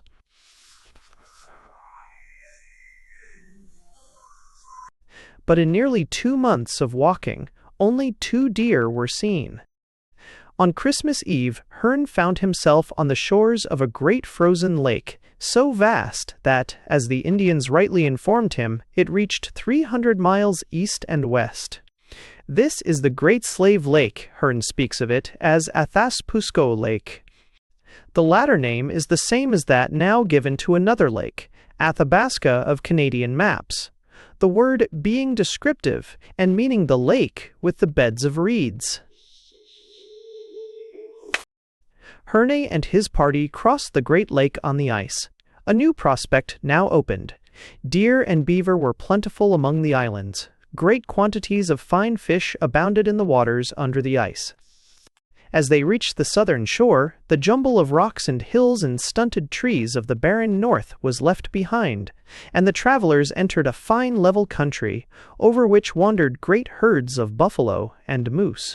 For about 40 miles, they ascended the course of the Athabasca River, finding themselves among splendid woods with tall pines and poplars such as Hearn had never seen.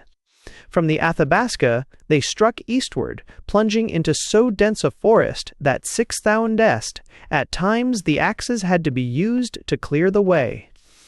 For 2 months, January and February of 1772, they made their way through the northern forest.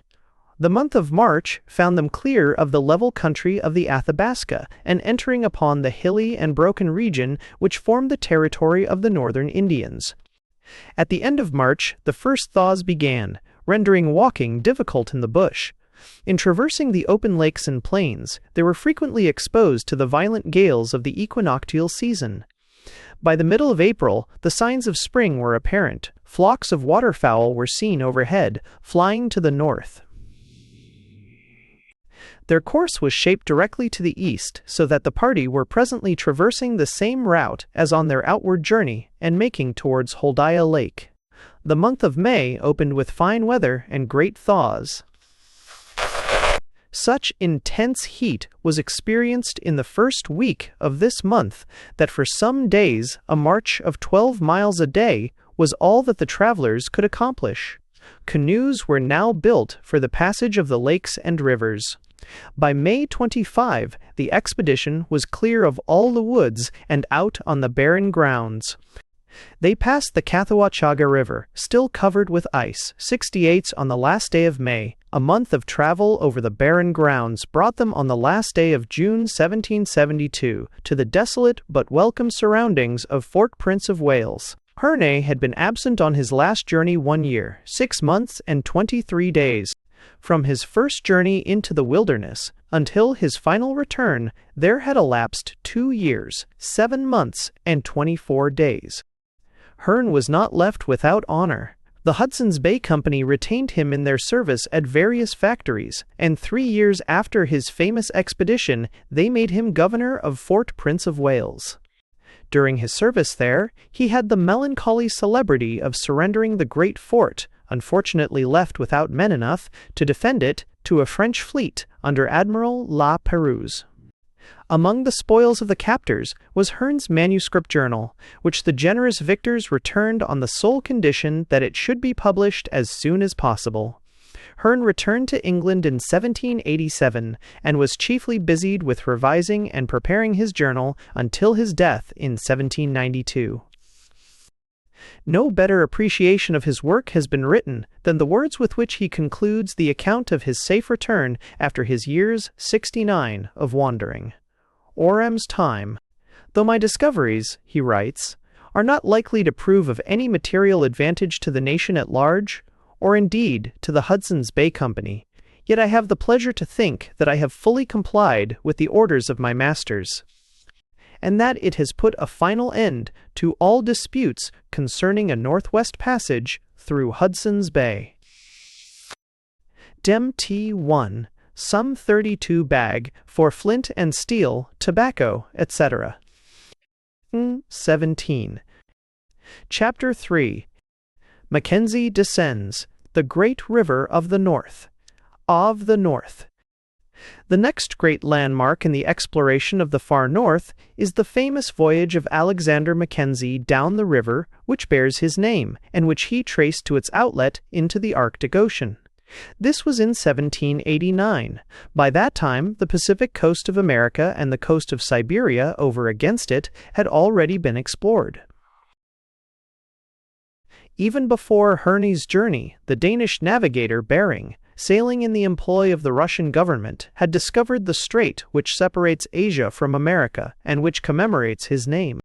4 years after Herne's return, 1776, the famous navigator Captain Cook had explored the whole range of the American coast to the north of what is now British Columbia, had passed Bering Strait, and had sailed along the Arctic coast as far as Icy Cape.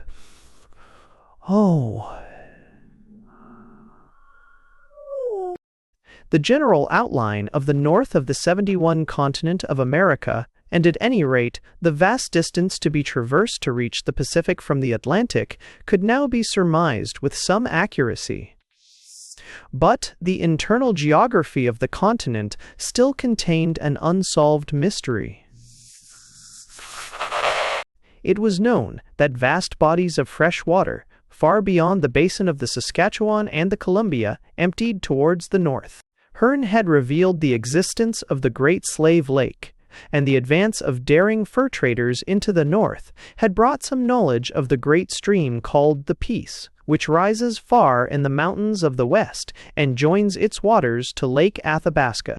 It was known that this river, after issuing from the Athabasca Lake, moved onwards, as a new river, in a vast flood towards the north, carrying with it the tribute of uncounted streams.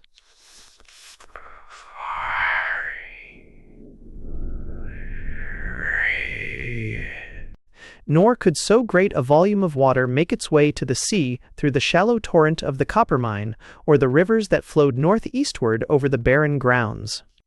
There must exist somewhere a mighty river of the north running to the frozen seas. It fell to the lot of Alexander Mackenzie to find the solution of this problem. The 8722 circumstances which led to his famous journey arose out of the progress of the fur trade and its extension into the far west. The British possession of Canada in 1760 had created a new situation. The monopoly enjoyed by the Hudson's Bay Company was rudely disturbed. Enterprising British traders from Montreal, passing up the Great Lakes, made their way to the valley of the Saskatchewan and, whether legally or not, contrived to obtain an increasing share of the furs brought from the interior. These traders were at first divided into partnerships and small groups. But presently, for the sake of cooperation and joint defense, they combined 1787 into the powerful body known as the Northwest Company, which from now on entered into desperate competition with the great corporation that had first occupied the field. The Hudson's Bay Company and its rival sought to carry their operations as far inland as possible in order to tap the supplies at their source.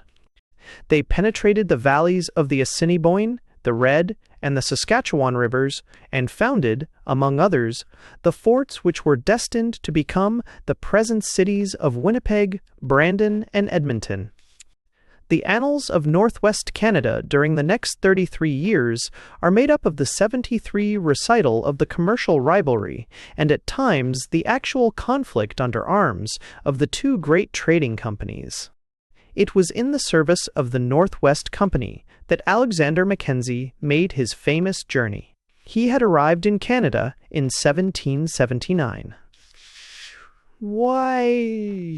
After 5 years spent in the counting house of a trading company at Montreal, he had been assigned for a year to a post at Detroit, and in 1785 had been elevated to the dignity of a bourgeois or partner in the Northwest Company.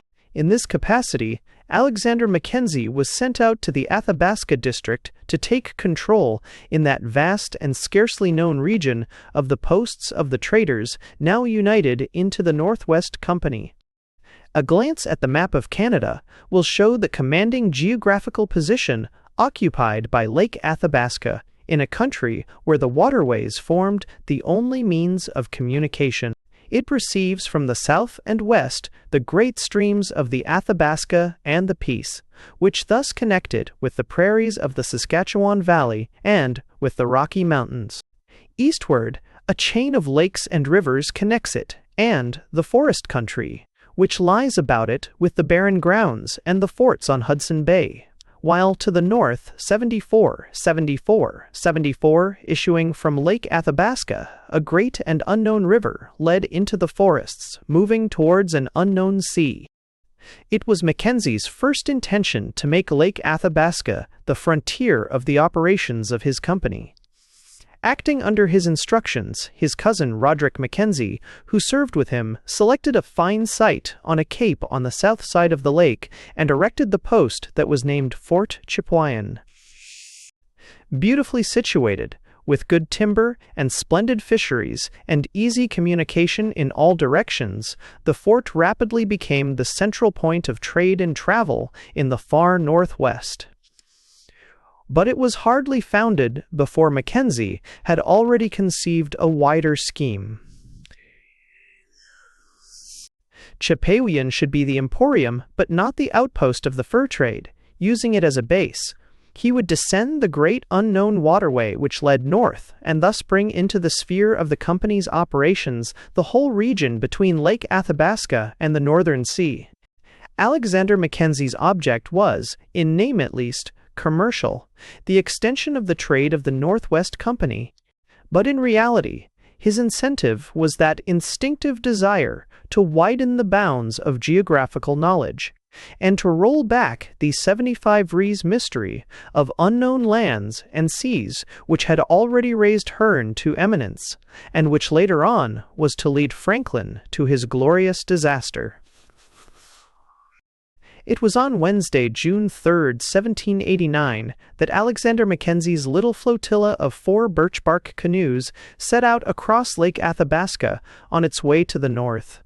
In Mackenzie's canoe were 4 French-Canadian voyageurs, 2 of them accompanied by their wives, and a German. 2 other canoes were filled with Indians, who were to act as guides and interpreters. At their head was a notable brave who had been one of the band of Matanavi, Herne's famous guide. From his frequent visits to the English post at Fort Churchill, he had acquired the name of the English chief. Another canoe was in charge of Leroux, a French-Canadian in the service of the company who had already descended the Slave River as far as the Great Slave Lake. Leroux and his men carried trading goods and supplies. The first part of the journey was by a route already known. The voyageurs paddled across the 20 miles of water, which here forms the breadth of Lake Athabasca, entered a river running from the lake, and followed its 76 winding stream. They encamped at night 7 miles from the lake.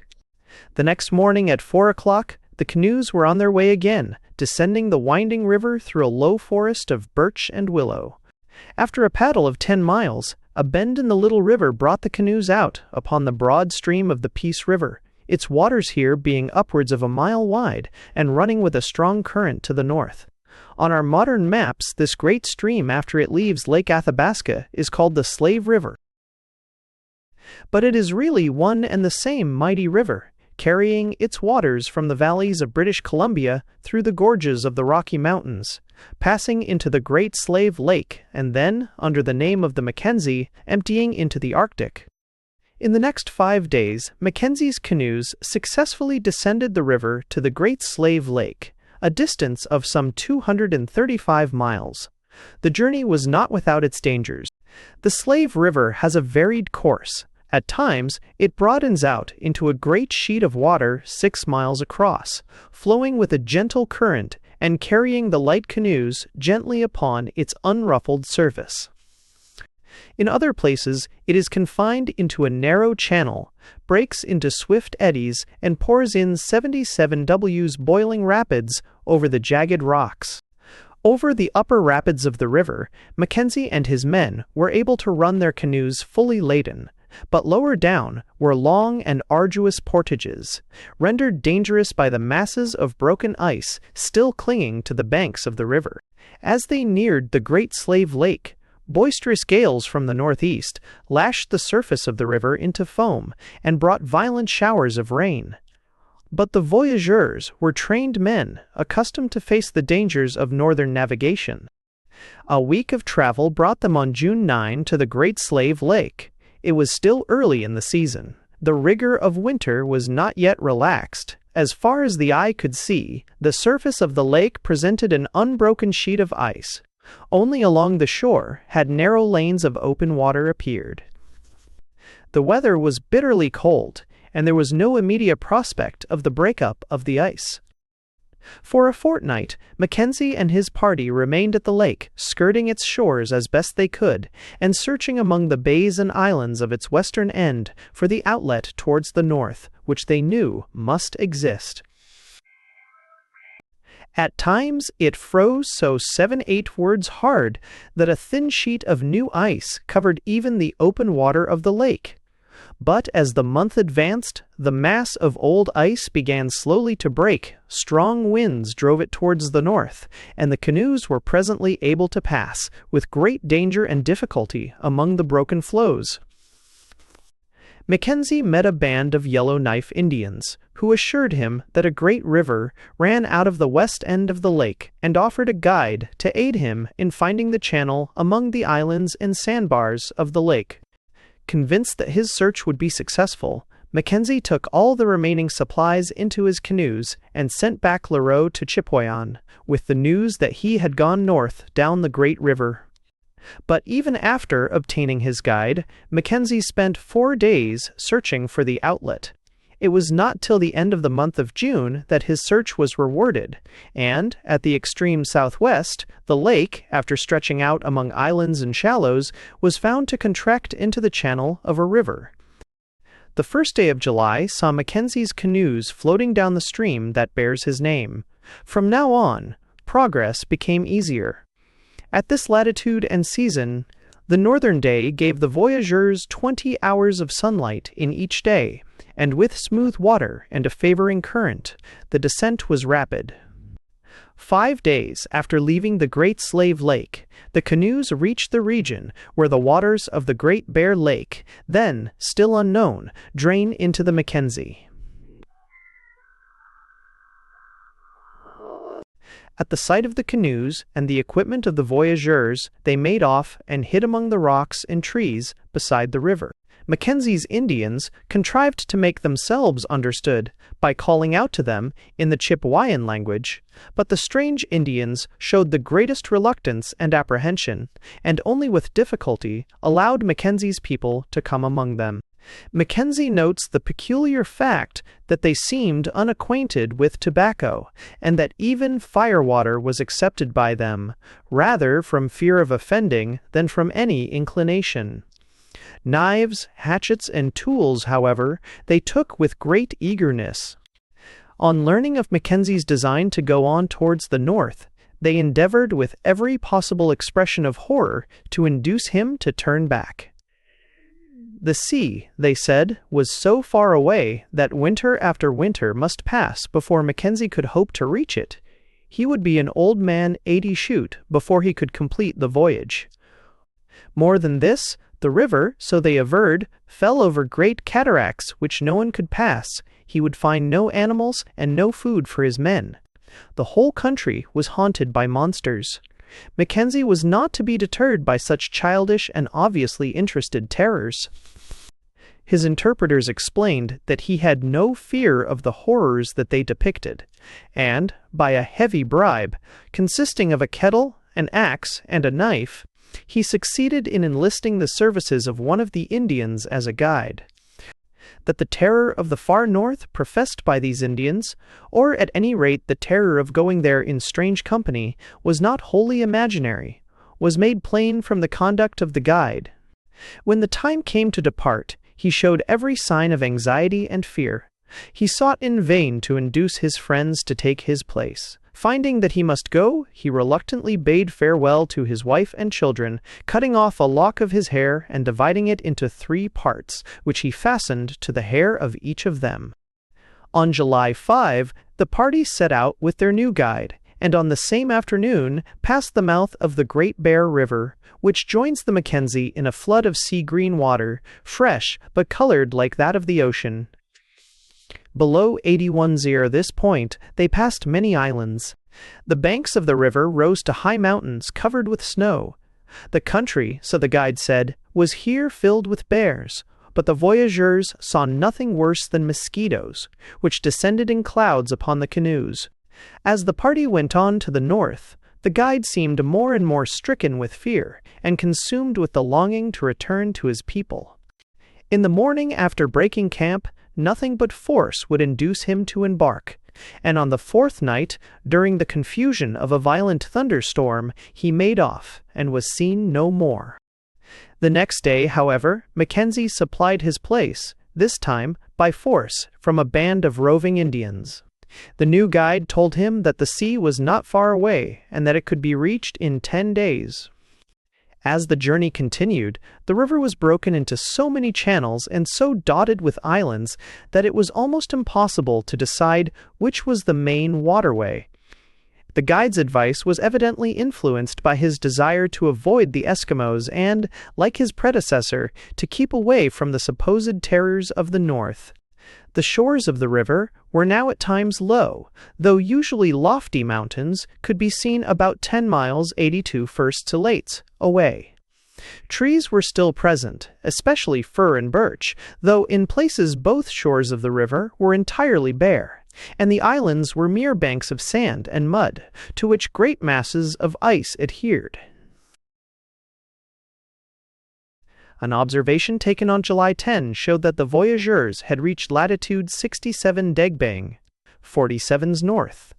From the extreme variation of the compass, and from other signs, Mackenzie was now certain that he was approaching the Northern Ocean. He was assured that in a few days more of travel he could reach its shores.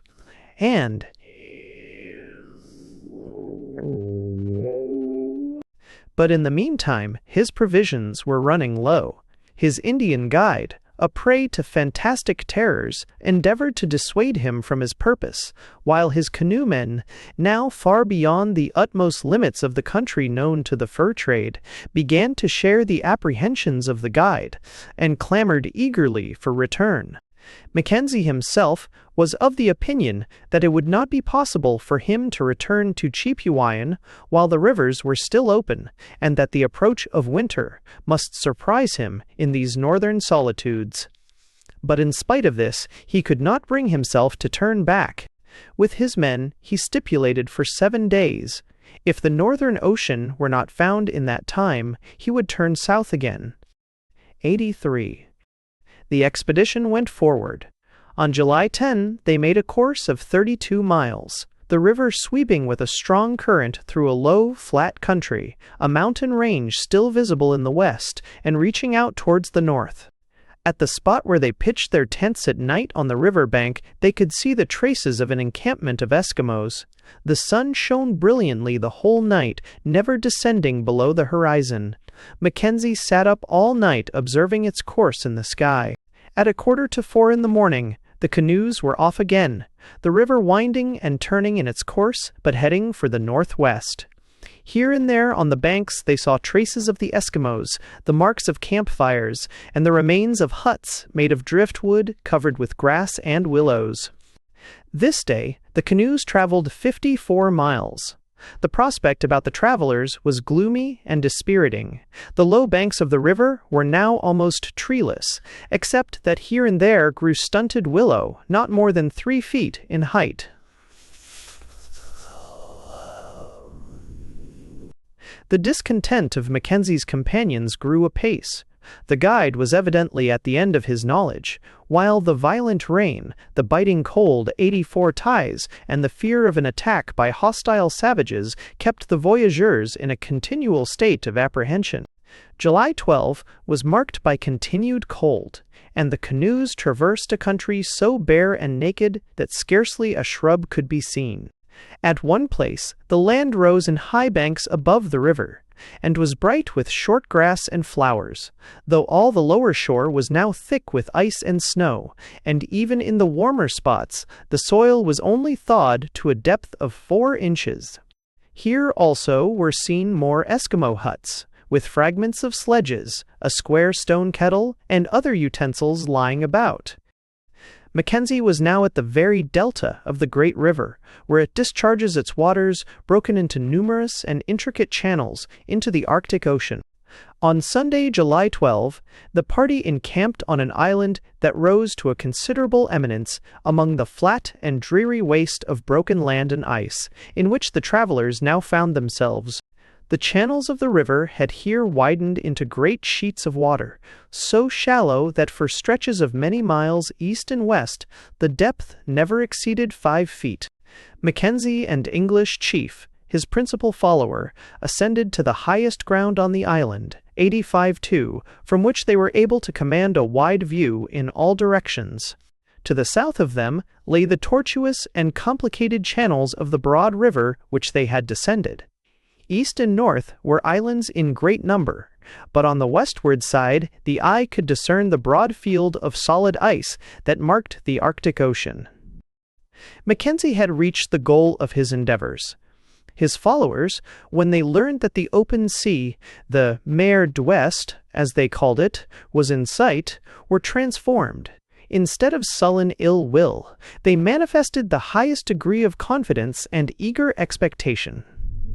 They declared their readiness to follow their leader wherever he wished to go, and begged that he would not turn back without actually reaching the shore of the unknown sea. But in reality, they had already reached it. That evening, when their camp was pitched and they were about to retire to sleep, under the full light of the unsinking sun, the inrush of the Arctic tide, threatening to swamp their baggage and drown out their tents, proved beyond all doubt that they were now actually on the shore of the ocean. For 3 days, Mackenzie remained beside the Arctic Ocean. Heavy gales blew in from 86 the northwest, and in the open water to the westward, whales were seen.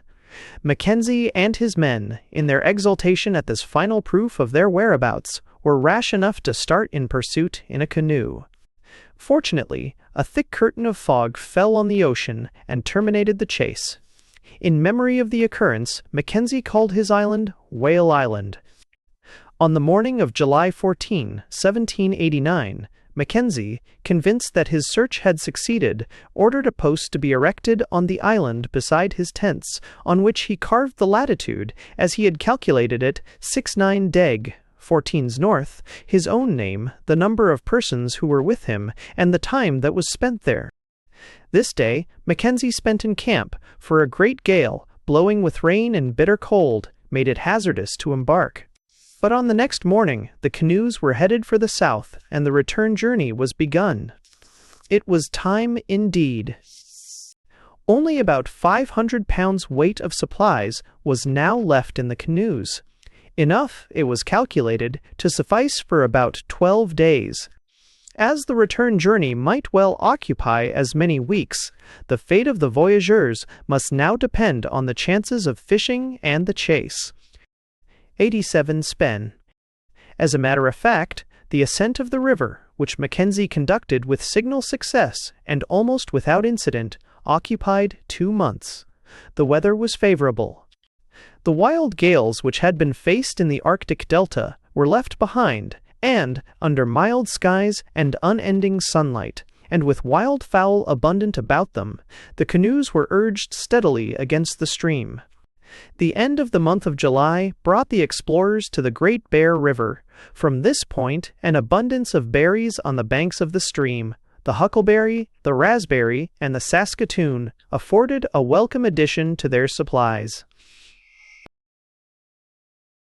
As they reached the narrower parts of the river, where it flowed between high banks, the swift current made paddling useless and compelled the men to haul the canoes with the towing line. At other times, steady strong winds from the north enabled them to rig their sails and skim without effort over the broad surface of the river. Mackenzie noted with interest the varied nature and the fine resources of the country of the upper river. At one place, petroleum, having the appearance of yellow wax, was seen oozing from the rocks. At another place, a vast seam of coal in the riverbank was observed to be burning. On August 22, the canoes were 80 AE, driven over the last reaches of the Mackenzie, with a west wind strong and cold behind them, and were carried out upon the broad bosom of the Great Slave Lake. The navigation of the lake, now free from ice, was without difficulty, and the canoes drove at a furious rate over its waters. On August 24, 3 canoes were sighted sailing on the lake, and were presently found to contain Leroux and his party, who had been carrying on the fur trade in that district during Mackenzie's absence. The rest of the journey offered no difficulty. There remained, indeed, some 260 miles of paddle and portage to traverse the Slave River and reach Fort Chipewyan. But to the stout arms of Mackenzie's trained voyageurs, this was only a summer diversion. On September 12, 1789, Alexander Mackenzie safely reached the fort. His voyage had occupied 102 days. Its successful completion brought to the world its first knowledge of that vast waterway of the northern country, whose extensive resources in timber and coal, in mineral and animal wealth, still await development. 89 Cess. Chapter 4. The Memorable Exploits of Sir John Franklin. The generation now passing away can vividly recall, as one of the deepest impressions of its childhood, the profound and sustained interest excited by the mysterious fate of Sir John Franklin, his splendid record by sea and land, the fact that he was one of Nelson's men and had fought at Copenhagen and Trafalgar, his feats as an explorer in the unknown wilds of North America and the torrid seas of Australasia, and, more than these, his high Christian courage and his devotion to the flag and country that he served, all had made of Franklin a hero whom the nation delighted to honor. His departure in 1846, with his 2 stout ships, the Erebus and the Terror, and a total company of 134 men, including some of the ablest naval officers of the day, was hailed with high hopes that the mysterious North would at length be 90 rocket robbed of its secret. Then, as the years passed and the ships never returned, and no message from the explorers came out of the silent North, the nation, defiant of difficulty and danger, bent its energies towards the discovery of their fate. The efforts of the government were seconded by the munificence of private individuals, and by the generosity of naval officers who gladly gave their services for no other reward than the honor of the enterprise. The energies of the rescue parties were quickened by the devotion of Lady Franklin, who refused to abandon hope and consecrated her every energy and her entire fortune to the search for her lost husband. Her conduct and her ardent appeals awoke a chivalrous spirit at home and abroad. Men such as Kane, Bellet, McClintock, and Dayhaven volunteered their services in the cause. At length, as with the passage of years, anxiety deepened into despair, and as little by little it was learned that all were lost, the brave story of the death of Franklin and his men wrote itself in imperishable letters on the hearts of their fellow countrymen. It found no parallel till more than half a century later, when another and a 91-tree similar tragedy in the silent snows of the Antarctic called forth again the mingled pride and anguish with which Britain honors the memory of those fallen in her cause. John Franklin belonged to the school of naval officers trained in the prolonged struggle of the Great War with France. He entered the Royal Navy in 1800 at 14 years of age, and within a year was engaged on his ship, the Polyphemus, in the great sea fight at Copenhagen. During the brief truce that broke the long war after 1801, Franklin served under Flinders, the great explorer of the Australasian seas. On his way home in 1803, he was shipwrecked in Torres Strait and, with 93 others of the company of HMSS Porpoise, was cast up on a sandbar 750 miles from the nearest port. The party were rescued. Franklin reached England and at once set out on a voyage to the China Seas in the service of the East India Company. During the voyage, the merchant fleet with which he sailed offered battle to a squadron of French men of war, which fled before them. The next year saw Franklin serving as signal midshipman on board the Bellerophon at Trafalgar. He remained in active service during the war, served in America, and was 92 wounded in the British attempt to capture New Orleans. After the war, Franklin, now a lieutenant, found himself, like so many other naval officers, unable, after the stirring life of the past 15 years, to settle into the dull routine of peace service. Maritime discovery, especially since his voyage with Flinders, had always fascinated his mind, and he now offered himself for service in that Arctic region with which his name will ever be associated. The long struggle of the war had halted the progress of discoveries in the northern seas. But on the conclusion of peace, the attention of the nation, and of naval men in particular, was turned again towards the north. The Admiralty naturally sought an opportunity of giving honorable service to their officers and men. Great numbers of them had been thrown out of employment. Some migrated to the colonies or even took service abroad. At the same time, the writings of Captain Scoresby, a whaling captain of scientific knowledge, who published an account of the Greenland seas, and the influence of such men as Sir John Barrow, the Secretary of the Admiralty, did much to create a renewal of public interest in the North. It was now recognized that the Northwest Passage offered no commercial 93 attractions, but it was felt that it would not be for the honor of the nation that the splendid discoveries of Hearne, Cook, and Mackenzie should remain uncompleted. To trace the Arctic waterway from the Atlantic to the Pacific became now a supreme object, not of commercial interest, but of geographical research and of national pride. To this was added the fact that the progress of physical and natural science was opening up new fields of investigation for the explorers of the North. Franklin first sailed north in 1818 as second in command of the first Arctic expedition of the 19th century.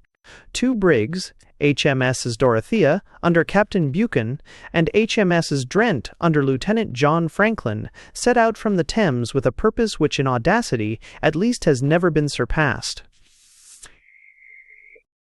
The new sentiment of supreme confidence in the Navy, inspired by the conquest of the seas, is evinced by the fact that these two square-rigged sailing ships, clumsy and antiquated, built up with sundry extra beams inside and iron bands without, were directed to sail straight north across the North Pole and down the world on the other side. They did their best.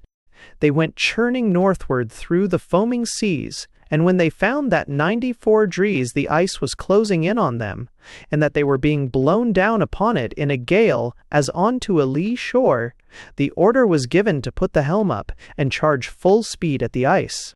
It was the only possible way of escape, and it meant either sudden and awful death under the ice floes, or else the piling up of the ships safe on top of them, all taking the ice as Arctic sailors call it. The E. Dorothea and the Trent went driving at the ice, with such a gale of snow about them that neither could see the other as they ran. They took the ice with a mighty crash, amid a wild confusion of the elements, and when the storm cleared, the two old hulls lay shattered but safe on the surface of the ice pack. The whole larboard side of the E. Dorothea was smashed, but they brought her somehow to Spitzbergen, and there, by wonderful patching, enabled her to sail home. The next year, 1819, Lieutenant Franklin was off again on an Arctic journey. the record of which, written by himself, forms one of the most exciting stories of adventure ever written. The design this time was to follow the lead of Hearne and Mackenzie. Beginning where their labors ended, Franklin proposed to embark on the polar sea in canoes and follow the coastline. Franklin left England at the 95 Reset end of May. He was accompanied by Dr. Richardson, a naval surgeon, afterwards Sir John Richardson, and second only to Franklin himself as an explorer and writer, Midshipman Back, later on to be Admiral Sir George Back, Midshipman Hood, and one Hepburn, a stout-hearted sailor of the Royal Navy. They sailed in the Hudson's Bay Company ship Prince of Wales and passed through the straits to York Factory. Thence by canoe they went inland, up the Hayes River, through Lake Winnipeg, and thence up the Saskatchewan to Cumberland House, a Hudson's Bay fort established by Samuel Hearne a few years after his famous journey. From York Factory to Cumberland House was a journey of 690 miles. But this was only a beginning. During the winter of 1819-20, Franklin and his party made their way from Cumberland House to Fort Chipewyan on Lake Athabasca, a distance by the route traversed of 857 miles. What? From this fort, the party, accompanied by Canadian voyageurs and Indian guides, made their way in the summer of 1820 to Fort Providence, a lonely post of the Northwest Company lying in latitude 62 Dega, on the northern shore of the Great Slave Lake. 96. These were the days of rivalry and even open war between the two great fur companies, the Hudson's Bay and the Northwest. But the disorders of the fur trade and the demoralization of the Indians, owing to the free distribution of ardent spirits by the rival companies, rendered it impossible for the party to obtain adequate supplies and stores. Undeterred by difficulties, Franklin set out from Fort Providence to make his way to the Arctic seas at the mouth of the Coppermine. The expedition reached the height of land between the Great Slave Lake and the Coppermine, on the borders of the country which had been the scene of Hearne's exploits. The northern forest is here reduced to a thin growth of stunted pine and willow. It was now the end of August. The brief northern summer was drawing to its close. It was impossible to undertake the navigation of the Arctic coast till the ensuing summer. Franklin and his party built some rude log shanties, which they called Fort Enterprise. Here, after having traversed over 2,000 miles in all from York Factory, they spent their second winter in the 97 near north. It was a season of great hardship. With the poor materials at their hand, it was impossible to make their huts weatherproof. The wind whistled through the ill-plastered seams of the logs. So intense was the winter cold that the trees about the fort froze hard to their centers. In cutting firewood, the axes splintered as against stone. In the officers' room, the thermometer, 16 feet from the log fire, marked as low as 15 degrees below zero in the day and 40 below at night. For food, the party lived on deer's meat with a little fish, tea twice a day without sugar, and on Sunday a cup of chocolate as the luxury of the week to every man. But, undismayed by cold and hardship, they kept stoutly at their work. Richardson investigated the mosses and lichens beneath the snow and acquainted himself with the mineralogy of the neighborhood. Franklin and the two lieutenants carried out observations, their fingers freezing with the cold of 46 below zero at noon of the brief 3-hour day in the heart of winter. Sunday was a day of rest. The officers dressed in their best attire.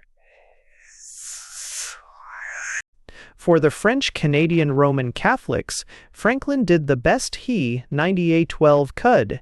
He read to them the Creed of the Church of England in French. In the leisure part of the day, a bundle of London newspapers was perused again and again.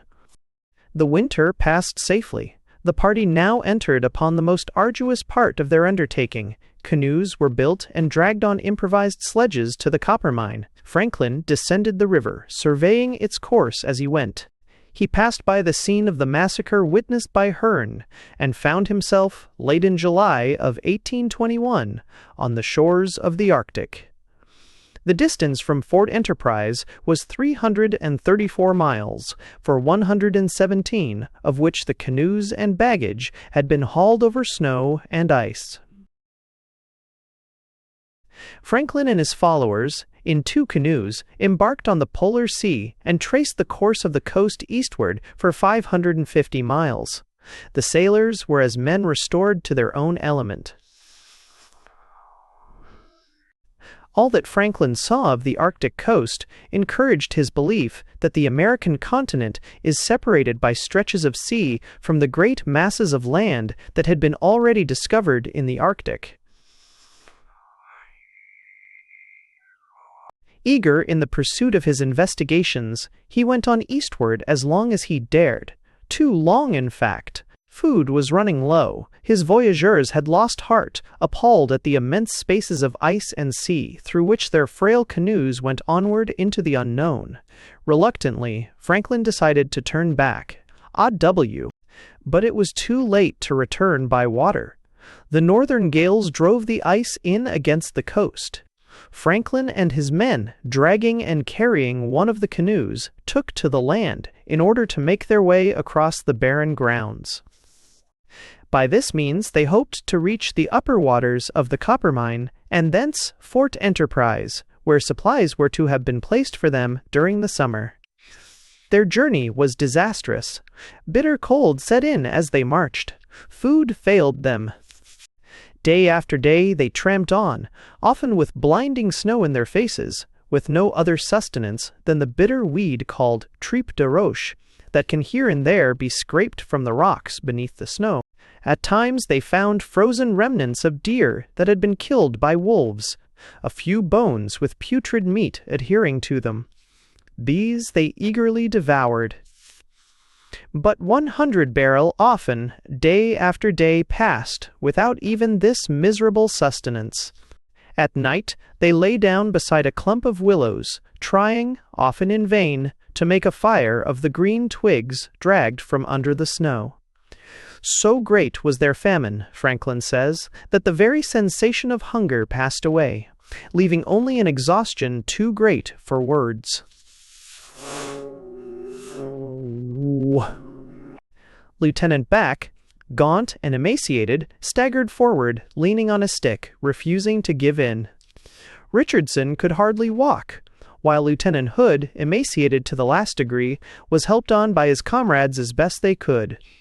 The Canadians and Indians suffered less in body, but, lacking the stern purpose of the officers, they were distraught with the horror of the death that seemed to await them. In their fear, they had refused to carry the canoe, and had smashed it and thrown it aside. In this miserable condition, the party reached, on September 26, the Coppermine River, to find it flowing still unfrozen in an angry flood, which they could not cross. In vain they ranged the banks above and below. Below them was a great lake, beside and above them a swift, deep current broken by rapids. There was no crossing. They tried to gather willow faggots and bind them into a raft. But the green wood sank so 101 tree easily that only one man could get upon the raft. To paddle or pole it in the running water was impossible. A line was made of strips of skin, and Richardson volunteered to swim the river so as to haul the raft across with the line. The bitter cold of the water paralyzed his limbs. He was seen to sink beneath the leaping waters. His companions dragged him back to the bank, where for hours he lay as if lifeless, beside the fire of willow branches, so emaciated that he seemed a mere skeleton when they took off his wet clothing. His comrades gazed at him with a sort of horror. Thus for days they waited. At last, with infinite patience, one of the Canadians made a sort of canoe with willow sticks and canvas. In this, with a line attached, they crossed the river one by one. They were now only 40 miles from Fort Enterprise, but their strength was failing. Hood could not go on. The party divided. Franklin and Back went forward with most of the men, while Richardson and Sailor Hepburn volunteered to stay with Hood till help could be sent. The others left them in a little tent, with some rounds of ammunition and willow branches gathered for the fire. A little further on the march, 3 of Franklin's followers, 1022 too exhausted to go on, dropped out, proposing to make their way back to Richardson and Hood. The little party at the tent in the snow waited in vain. Days passed, and no help came. One of the 3 men who had left Franklin, an Indian called Michel, joined them, saying that the others had gone astray in the snow. But he was strange and sullen, sleeping apart and wandering off by himself to hunt. Presently, from the man's strange talk, and from some meat which he brought back from his hunting, and declared to be part of a wolf, Richardson realized the awful truth that Michel had killed his companions and was feeding on their bodies. A worse thing followed. Richardson and Hepburn, gathering wood a few days later, heard the report of a gun from beside the fire where they had left Lieutenant Hood, who was now in the last stage of exhaustion.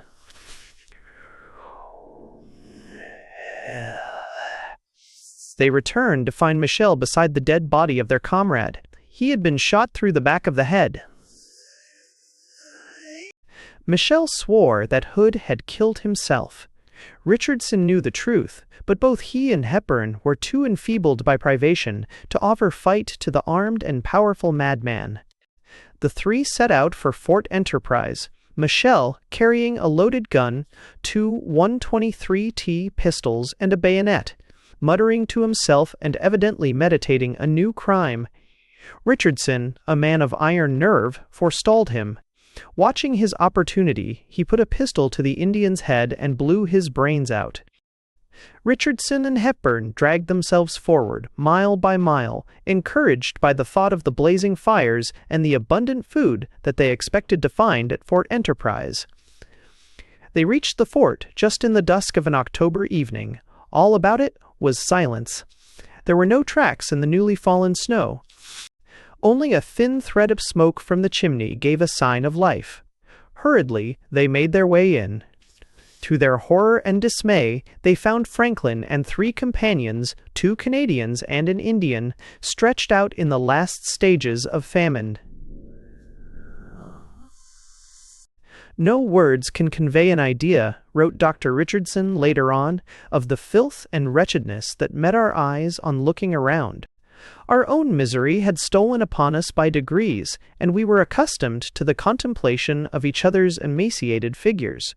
But the ghastly countenances, dilated eyeballs, and sepulchral voices of Captain Franklin and those with him were more than we could bear. Franklin, on his part, was equally dismayed at the appearance of Richardson and Hepburn. 104 Mishers. We were all shocked, he says in his journal, at beholding the emaciated countenances of the doctor and Hepburn, as they strongly evidenced their extremely debilitated state. The alteration in our appearance was equally distressing to them, for since the swellings had subsided, we were little more than skin and bone. The doctor particularly remarked the sepulchral tone of our voices, which he requested us to make more cheerful if possible, unconscious that his own partook of the same key. Franklin related to the newcomers how he and his followers had reached Fort Enterprise, and, to their infinite disappointment and grief, had found it perfectly desolate. There was no depot of provisions, as had been arranged, nor any trace of a letter or other message from the traders at Fort Providence or from the Indians. Lieutenant Back, who had reached the fort a little in advance of Franklin, had gone on in the hope of finding Indian hunters, or perhaps of reaching Fort Providence and sending relief. They had no food except a little tripe de roche, and Franklin had thus found himself, as he explained to Richardson, in the deserted fort with 5 companions, in a state of utter destitution. Food there was none. Hayseed, from the refuse heaps of the winter before, now buried under the snow, They dug out pieces of bone and a few deerskins. On this, with a little tripe de roche, they endeavored to subsist. The log house was falling into decay. The seams gaped, and the piercing air entered on every side, with the thermometer 20 below zero. Franklin and his companions had tried in vain to stop the chinks and to make a fire by tearing up the rough boards of the floor, but their strength was insufficient. Already for 2 weeks before their arrival at Fort Enterprise, they had had no meat. It was impossible that they could have existed long in the miserable shelter of the deserted fort.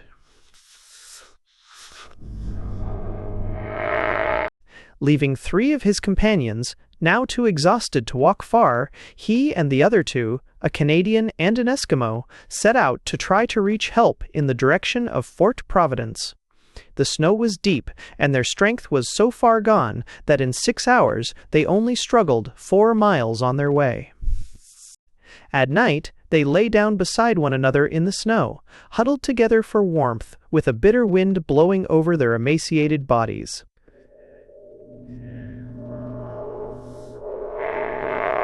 Realizing that he could never hope to traverse the 186 miles to Fort Providence, he directed his companions to go on, and he himself made his way back to Fort Enterprise. There he had remained for a fortnight until found by Richardson and Hepburn. So weak had Franklin and his 3 companions become that they could not find the strength to go on cutting down the log buildings of the fort to make a fire. Adam, the Indian, lay prostrate in his bunk, his body covered with hideous swellings. The 2 Canadians, Peltier and Samandre, suffered such pain in their joints that they could scarcely move a step. A herd of deer had appeared on the ice of the river nearby, but none of the men had strength to pursue them, nor could any one of them, said Franklin, have found the strength to raise a gun and fire it. Such had been the position of things when Richardson and Hepburn, themselves almost in the last stage of exhaustion, found their unhappy comrades. Richardson was a man of striking energy, of the kind that knows no surrender. He set himself to gather wood, built up a blazing fire, dressed as well as he could the swollen body of the Indian, and tried to bring some order into the filth and squalor 107 tees of the hut.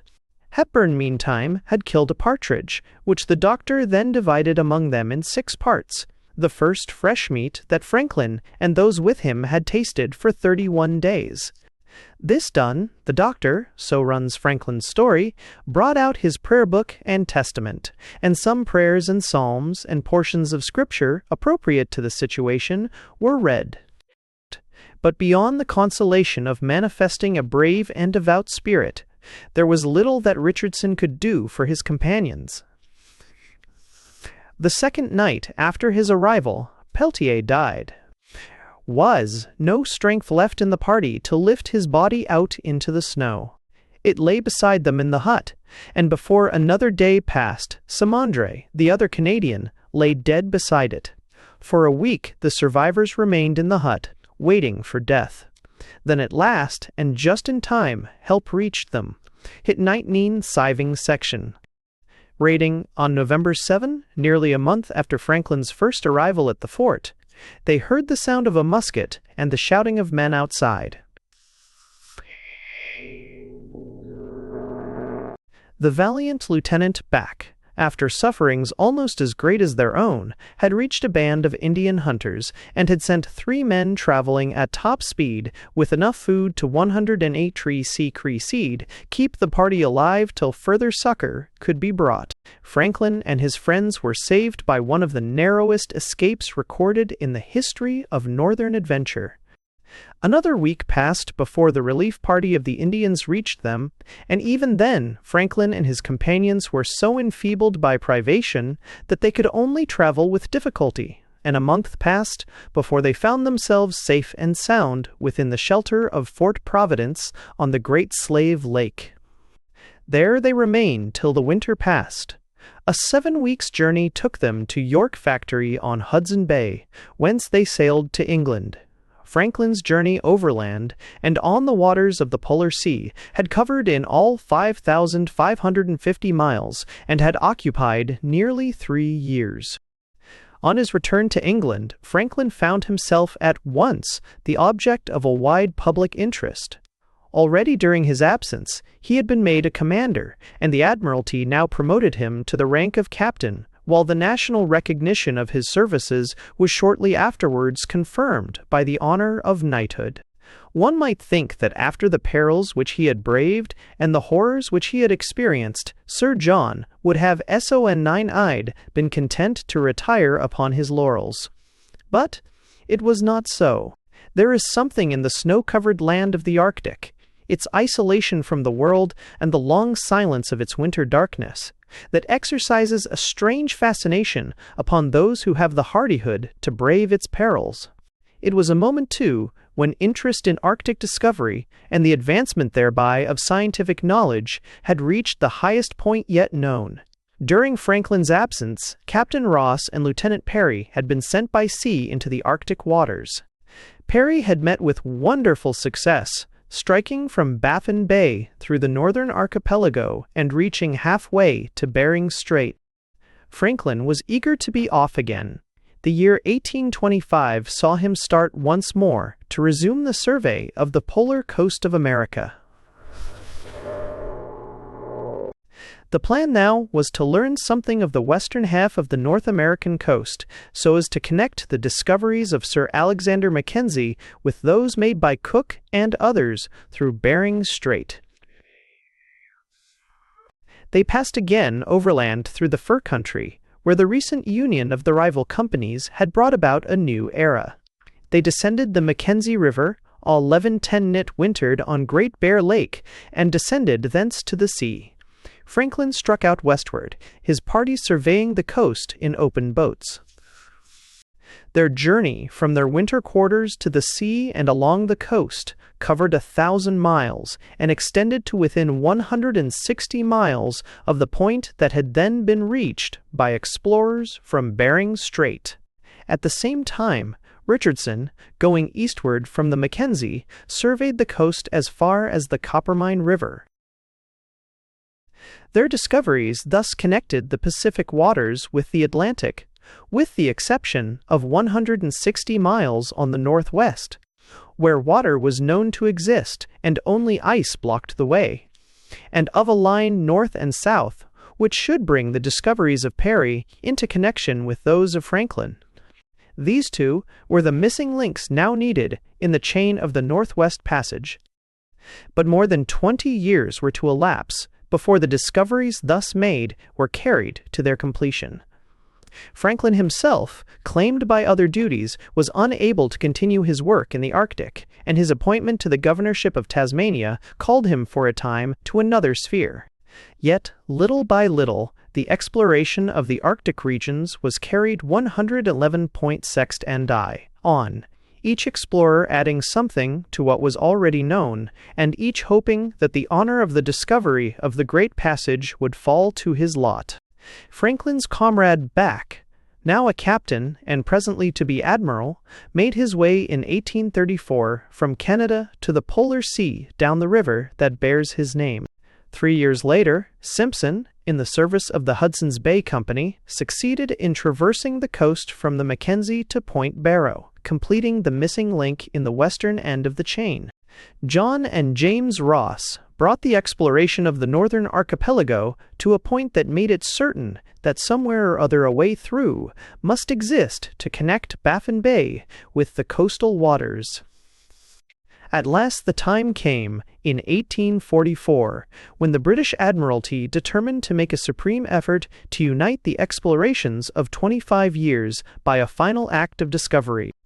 The result was the last expedition of Sir John Franklin, glorious in its disaster, and leaving behind it a tale that will never be forgotten while the annals of the British nation remain.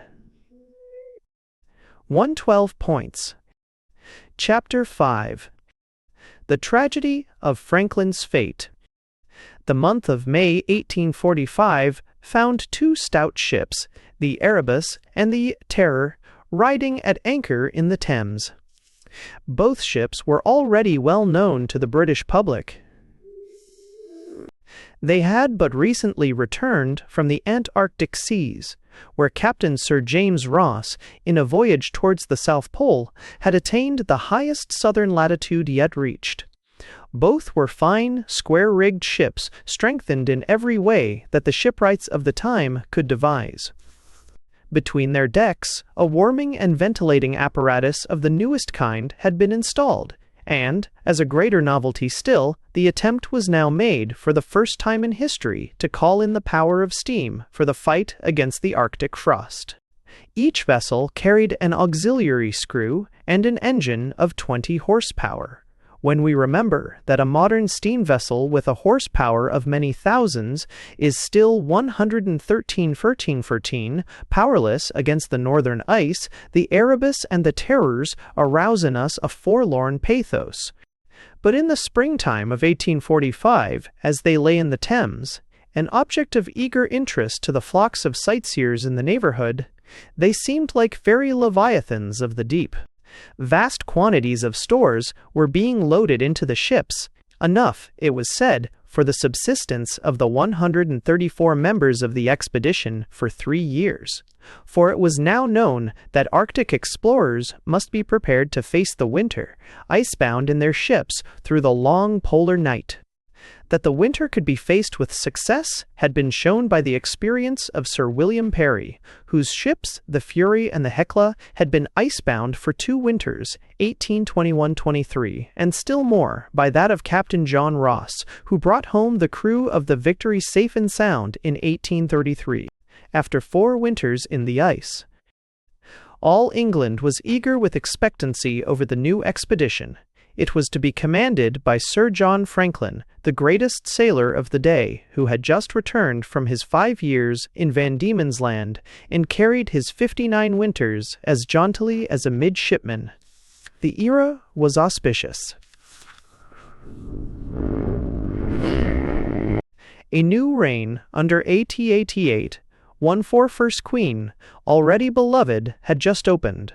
There was every hope of a long, some people said, a perpetual peace. It seemed fitting that the new triumphs of commerce and science, of steam and the magnetic telegraph, should replace the older and cruder glories of war. The expedition was well equipped for scientific research, but its main object was the discovery of the Northwest Passage. We have already seen what this phrase had come to mean. It had now no reference to the uses of commerce. The question was purely one of geography. The ocean lying north of America was known to be largely occupied by a vast archipelago, between which were open sounds and seas, filled for the greater part of the year with huge packs of ice. In the Arctic winter, all was frozen into an unending plain of snow, broken by distorted hummocks of ice, and here and there showing the frowning rocks of a mountainous country swept clean by the Arctic blast. In the winter, deep night and intense cold settled on the scene. But in the short Arctic summer, the ice pack moved away from the shores. Lanes of water extended here and there, and sometimes, by the good fortune of a gale, a great sheet of open sea with blue tossing waves gladdened the heart of the other 115 sailor. Through this region, somewhere, a waterway must exist from east to west. The currents of the sea and the driftwood that they carried proved it beyond a doubt. Exploration had almost proved it also. Ships and boats had made their way from Bering Strait to the copper mine. North of this, they had gone from Baffin Bay through Lancaster Sound, and on westward to a great sea called Melville Sound, a body of water larger than the Irish Sea. The 2 lines east and west overlapped widely. All that was needed now was to find a channel north and south to connect the 2. This done, the Northwest Passage, the will-o'-the-wisp of 350 years, had been found. A glance at the map will make clear the instructions given to Sir John Franklin. He was to go into the Arctic by way of Baffin Bay and to proceed westward along the parallel of 74 Deg. 15 north latitude, which would take him through the already familiar waters of Lancaster Sound and Barrow Strait, leading into Melville Sound. This line he was to follow as far as Cape Walker in longitude 98 deg, from which point it was known that waters were to be found leading southward. Beyond this position, Franklin was left to his own 11/16 Nice. Discretion, his instructions being merely to penetrate to the southward and westward in a course as direct to Bering Strait as the position of the land and the condition of the ice should allow. The Erebus and the Enterer sailed from England on June 19, 1845. The officers and sailors who manned their decks were the very pick of the Royal Navy and the merchant service, men inured to the perils of the Northern Ocean and trained in the fine discipline of the service. Captain Crozier of the E-Terror was second in command. He had been with Ross in the Antarctic. Commander Fitzjames, Lieutenants Fairholme, Gore, and others were tried and trained men. The ships were so heavily laden with coal and supplies that they lay deep in the water, Auda of Corps. Every inch of stowage had been used, and even the decks were filled up with casks. A transport sailed with them across the Atlantic, carrying further supplies. Thus laden, they made their way to the Whalefish Islands, near Disco, on the west coast of Greenland. Here, the transport unloaded its stores and set sail for England. It carried with it 5 men of Franklin's company, leaving 129 in the ill-fated expedition. 1 then 17. The ships put out from the coast of Greenland on, or about, July 12, 1845, to make their way across Baffin Bay to Lancaster Sound, a distance of 220 miles. In these waters are found the great floes of ice which Davis had first seen, called by Arctic explorers the Middle Ice. The Rebus and the E-Terrors spent a fortnight in attempting to make the passage across, and here they were seen for the last time at sea. A whaling ship, the Prince of Wales, sighted the 2 vessels on July 26. A party of Franklin's officers rowed over to the ship and carried an invitation to the master to dine with Sir John on the next day. But the boat had hardly returned when a fine breeze sprang up, and with a clear sea ahead, the Erebus and the Terrors were put on their course to the west, without even taking time to forward letters to England. Thus the 2 ships vanished into the Arctic ice, never to be seen of Englishmen again. The summer of 1845 passed. No news came. The winter came and passed away. The spring and summer of 1846, and still no message. England, absorbed in political struggles at home, the Corn Law repeal, and the vexed question of Ireland, had still no anxiety over Franklin. No message could have come, except a 180 Ws by the chance of a whaling ship or in some roundabout way through the territories of the Hudson's Bay Company, after all but a slender chance. The summer of 1846 came and went, and then another winter, and now, with the opening of the new year, 1847, the first expression of apprehension began to be heard. It was remembered how deeply laden the ships had been. The fear arose that perhaps they had foundered with all hands in the open waters of Baffin Bay, leaving no trace behind. Even the naval men began to shake their heads. Captain Sir John Ross wrote to the Admiralty to express his fear that Franklin's ships had been frozen in such a way that their return was impossible. The Admiralty took advice. The question was gravely discussed with the leading Arctic seamen of the day. It was decided that until 2 years had elapsed from the time of departure, May 1845, to May 1847, no measures need be taken for the relief of the Erebus and the Terror. The date came and passed.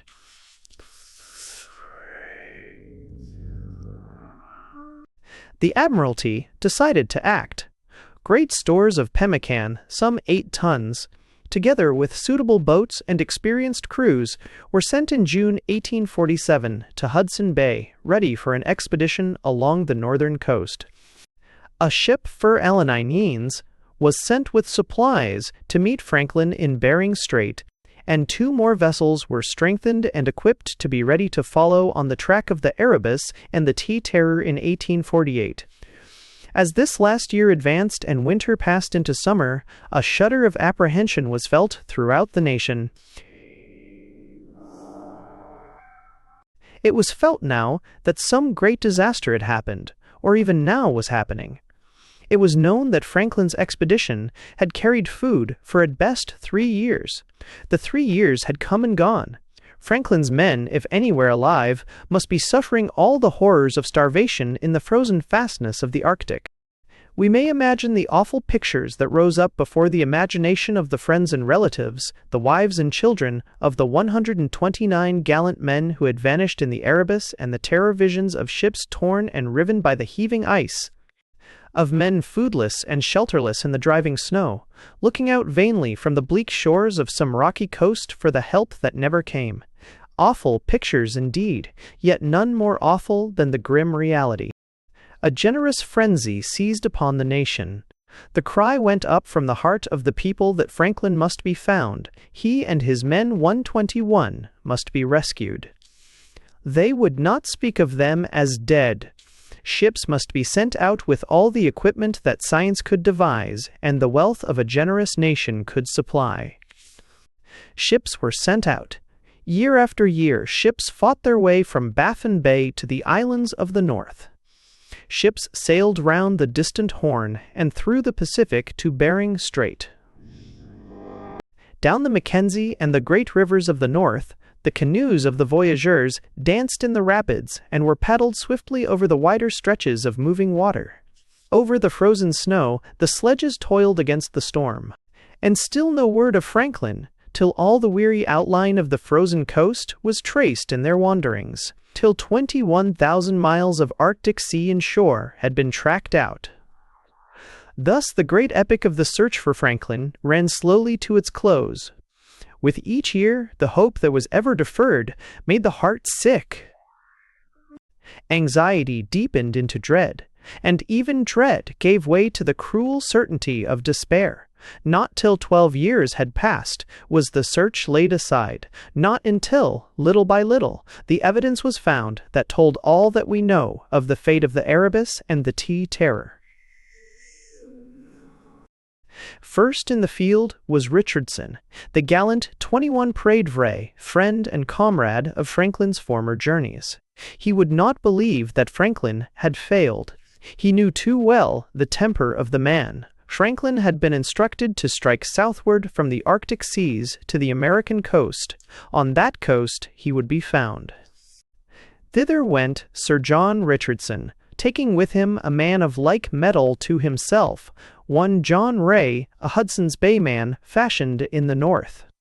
Down the Mackenzie they went, and then eastward along the coast, searching for traces of the Erebus and the Terror. For 2 years they searched, tracing their way from the Mackenzie to the Coppermine. But no vestige of Franklin did they find. The Queen's ships were searching too.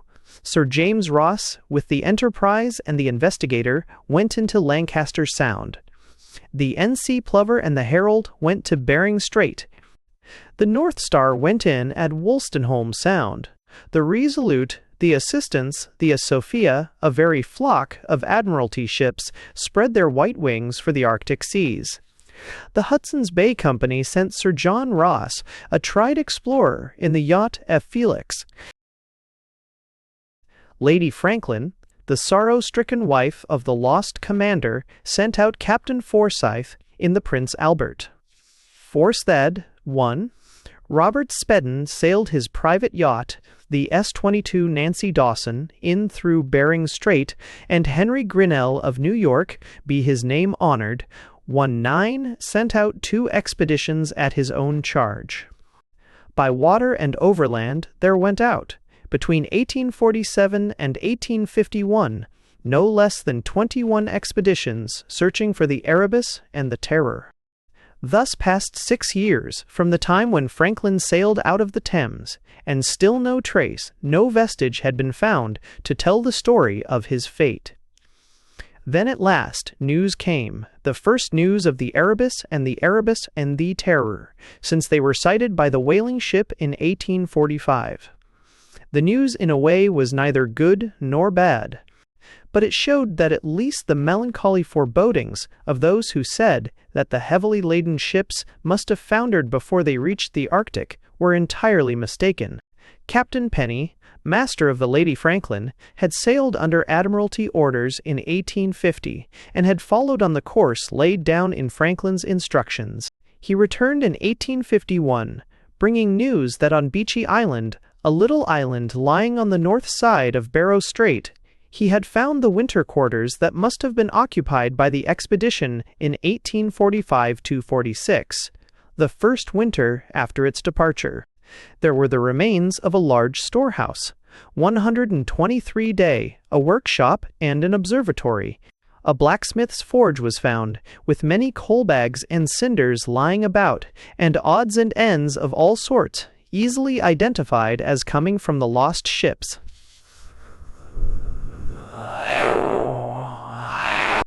Most ominous of all was the discovery of over 600 empty cans that had held preserved meat, the main reliance of the expedition. These were found regularly piled in little mounds. The number of them was far greater than Franklin's men would have consumed during the first winter. And, to make the conclusion still clearer, the preparation was of a brand of which the Admiralty, since 1845, had been compelled to destroy great quantities, owing to its having turned putrid in the tins. It was plain that the food supply of the Erebus and the Terror must have been seriously depleted, and the dangers of starvation have set in long before 3 years were completed. 3 graves were found on Beechey Island, with headboards marking the names and ages of 3 men of the crew who had died in the winter. Near a cape of the island was a cairn built of stone. It was evidently intended to hold the records of the expedition. Yet, strange to say, neither in the cairn nor anywhere about it was a single document to be found. 214T. The greatest excitement now prevailed. Hope ran high that at least some survivors of the men of the Erebus and the Terror might be found, even if the ships themselves had been lost. The Admiralty redoubled its efforts. Already Captains Collinson and McClure had been sent out in 1850 to sail round the Horn, and were on their way into the Arctic region via Bering Strait. To these were now added a squadron under Captain Sir Edward Belcher, consisting of the Assistants, with a steam tender named the Epioneer, the Irresolute, with its tender the Intrepid, and the North Star. Stations were to be made at Beechey Island and at 2 other points in the region now indicated as the scene of Sir John Franklin's operations. From these sledge and boat parties were to be sent out in all directions. At the same time, Lady Franklin dispatched the Sea Albert under Captain Kennedy and Lieutenant Bellot, an officer of the French Navy who had given his services to the cause. Once again, hope was doomed to disappointment. The story of the expeditions was an almost unbroken record of disaster. Captain McClure, in the Investigator, separated from his consort and vanished into the northern ice. For 3 years nothing was heard of his vessel. Number 25, the gallant Bellot, attempting to carry dispatches over the ice, sealed his devotion with his life. Belcher's ships, the Assistance and the Resolute, with their 2 tenders, froze fast in the ice. Despite the earnest protests of some of his officers, Belcher abandoned them and, in the end, was able to return home. The Admiralty had to face the loss of 4 good ships with large quantities of stores. It had been better, perhaps, had they remained lost. One of the abandoned ships, the Resolute, its hatches battened down, floated out of the ice and was found by an American whaler, masterless, tossing in the open waters of Baffin Bay. Belcher may have been right in abandoning his ships to save the crews, but his judgment and even his courage were severely questioned, and unhappy bitterness was introduced where hitherto there had been nothing but the record of splendid endeavor and mutual help. The only bright spot was seen in the achievement of Captain, afterwards Sir Robert McClure, who reappeared with his crew safe and sound after 4 winters in the Arctic. He had made his way in the Investigator 1850 to 1853 from Bering Strait to within sight of Melville Sound. He had spent 3 winters in the ice, the last 2 years in one and the same spot, 126th fast frozen, to all appearances, forever. With supplies dangerously low and his crew weakened by exposure and privation, McClure reluctantly left his ship. He and his men fortunately reached the ships of Sir Edward Belcher, having thus actually made the Northwest Passage. The disasters of 1853-54 cast a deeper gloom than ever over the search for Franklin. Moreover, the rising clouds in the east and presently the outbreak of the Crimean War prevented further efforts. Ships and men were needed elsewhere than in the northern seas. It began to look as if failure was now final, and that nothing more could be done. Following naval precedent, a court-martial had been held to investigate the action of Captain Sir Edward Belcher.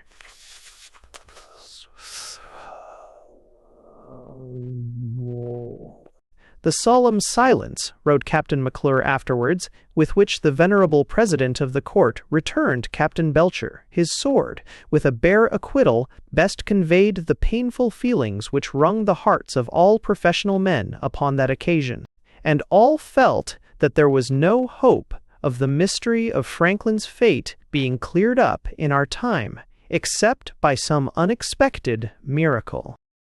The unexpected happened, strangely enough, 127s.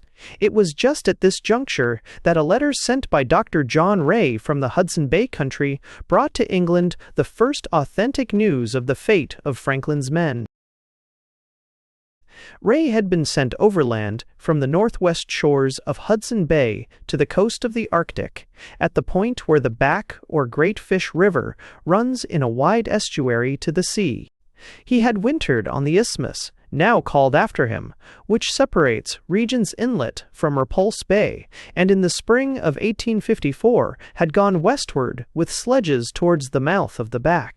On his way he fell in with Eskimos, who told him that several years before a party of about 40 white men had been seen hauling a boat and sledges over the ice.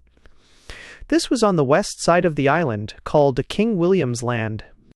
None of the men, so the savages said, could speak to them in their own language, but they made signs to show that they had lost their ships and that they were trying to make their way to where deer could be found. All the men looked thin, and the Eskimos thought they had very little food. They had bought some seal's flesh from the savages. They hauled their sledges and the boat along with drag ropes, at which all were tugging except one very tall big man, who seemed to be a chief, and 128D walked by himself. Later on in the same season, so the Eskimos said, they had found the bodies of a lot of men lying on the ice, and had seen some graves and 5 dead bodies on an island at the mouth of a river. Some of the bodies were lying in tents. The big boat had been turned over as if to make a shelter, and under it were dead men. One that lay on the island was the body of the chief. He had a telescope strapped over his shoulders, and his gun lay underneath him. The savages told Dr. Rae that they thought that the last survivors of the white men must have been feeding on the dead bodies, as some of these were hacked and mutilated, and there was flesh in the kettles. There were signs that some of the party might have escaped, for on the ground there were fresh bones and feathers of geese, showing that the men were still alive when the wildfowl came north, which would be about the end of May. There was a quantity of gunpowder and ammunition lying around, and the Eskimos thought that they had heard shots in the neighborhood, though they had seen no living men, but only the corpses on the ice. A great number of relics, telescopes, guns, compasses, spoons, forks, and so on, were gathered by the natives, and of these Dr. Rae 29 Nye forwarded a large quantity to England. They left no doubt as to the identity of the unfortunate victims. There was a small silver plate engraved Sir John Franklin, K.C.B. and a spoon with a crest and the initials FRMC, those of Captain Crozier, and a great number of articles easily recognized as coming from the Erebus and the Terror. One may well imagine the intense interest which Dr. Ray's discoveries aroused in England. Ray had been unable, it is true, to make his way to the actual scene of the disaster as described by the Eskimos, but it was now felt that at last certain tidings had been received of the death of Franklin and his men. Dr. Ray and his party received the £10,000 which the government had offered to whosoever should bring correct news of the fate of the expedition. In all except a few hearts hope was now abandoned. It was felt that all were dead.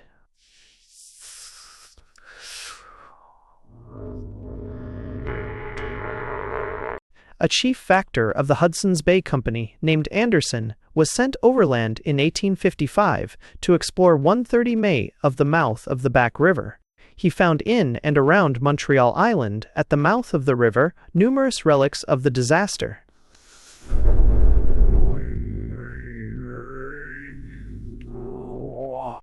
A large quantity of chips and shavings seemed to indicate the place where the savages had broken up the boat. But no documents or papers were found, nor any bodies of the dead. Anderson had no interpreter, and could only communicate by signs with the savages whom he found alone on the island. But he gathered from them that the white men had all died for want of food. For 2 years nothing more was done. Then, as the war cloud passed away, the unsolved mystery began again to demand solution. Some faint hope, too, struggled to life. It was argued that perhaps some of the white men were still alive. The imagination conjured up a ghastly picture of a few survivors, still alive when, with the coming of the wildfowl, life and warmth returned. With what horror must they have turned their backs upon the hideous scene of their sufferings, leaving the dead as they lay, and preferring to leave unwritten the chronicle of an experience too awful to relate. There, penned in between the barren grounds and the sea, they might have somehow continued to live. There they might still be found. 131. It was through the personal efforts of Lady Franklin, who devoted thereto the last remnant of her fortune, that the final expedition was sent out in 1857. The yacht Fox was commanded by Captain McClintock. He had already spent many years in the Arctic. Touched by the poignant grief of Lady Franklin, he gave his service gratuitously in a last effort to trace the fate of the missing men. Other officers gave their services and even money to the search. The Little Fox sailed in 1857 to search the waters between Beechey Island and the mouth of the Back. When she returned to England 2 years later, she brought back with her the first and the last direct information ever received from the Erebus and the Curubus, or in a carer. It was dated May 28, 1847, 2 years after the ships left England. It read, H.M. ships Erebus and Terror wintered in the Icelat, 70 Deg, 5 Cernal, Hart and Null, 3 1847, Long, 98 Deg, 23's West, having wintered in 1845, 46 at Beechey Island after having ascended Wellington Channel to Lat. Sir John Franklin commanding the expedition. All well. 132. Seption. This showed that Franklin had, as already gathered, explored the channels west and north from Lancaster Sound, and finding no way through, had wintered on Beechey Island, 1845-46. At the time of writing, Franklin must have been looking eagerly forward to their coming liberation and the prosecution of their discoveries towards the American coast. But the document did not end there.